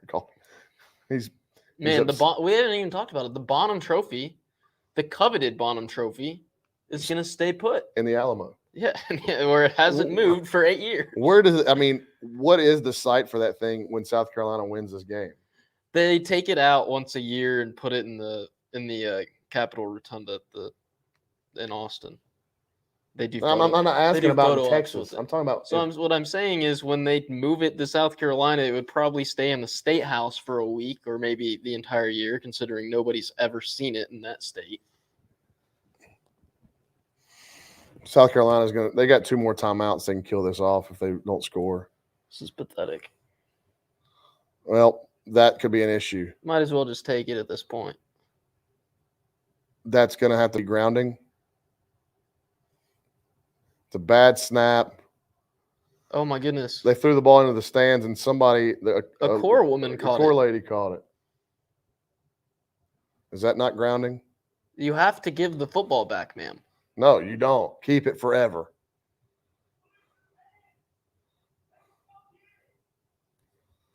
I guess he's out of the tackle box. They'll get back to the line of scrimmage. I mean, he threw it into the it hit the ground. I got an incomplete. Oh, maybe she caught it. No. Dalton, So, can we get a ruling? I mean, it's kind of like when the foul ball bounces and everyone at Olsen Field cheers. You don't get cheers for balls. They're bouncing. offside. I mean, it's a false start. Shamar Turner will fight somebody in a 44-7 game. All right, man. I'm gonna sign off. I'm gonna go do some. Richard's riding. leaving. Hope everybody has a happy Halloween. Yeah, happy Halloween. What's your costume? You'll have to tune into the night before next week and find out. You're gonna do one. Me and Jamie and I are gonna go do one. Okay. Dalton thinks it's stupid. Stupid, stupid, stupid, stupid. I don't care what Dalton thinks about anything. Nope, you're not even mic'd anymore. Nope, we're gonna get TV audio in here. No, that was you. Nice job. Pressure. Throw to the end zone. Have this in. That's what you get. Richard was getting ready to publish his story, his recap. South Carolina scores another garbage time touchdown on a scramble, roll, and throw to the corner of the end zone. I was not getting ready to publish. I still got to add stats and stuff. It's a good job by Antonio Doyle beating his man. There are a lot of freshmen on the field for A&M. Everybody's blaming Richard in the chat. Oh no! Stupid, stupid, stupid, stupid. 30. Let's blame Richard. The Dodgers are winning. You're lying. That's what Dalton just said.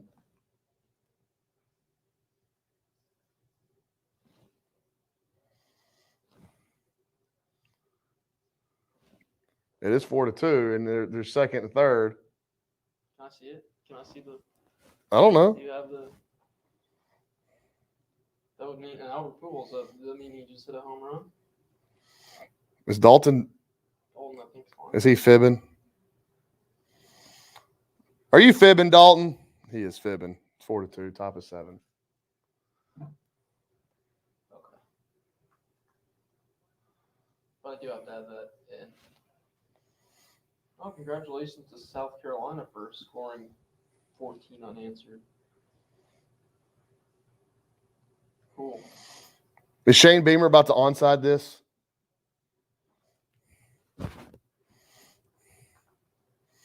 If this ball is fielded by A&M, if this is an onside, we're ending the broadcast.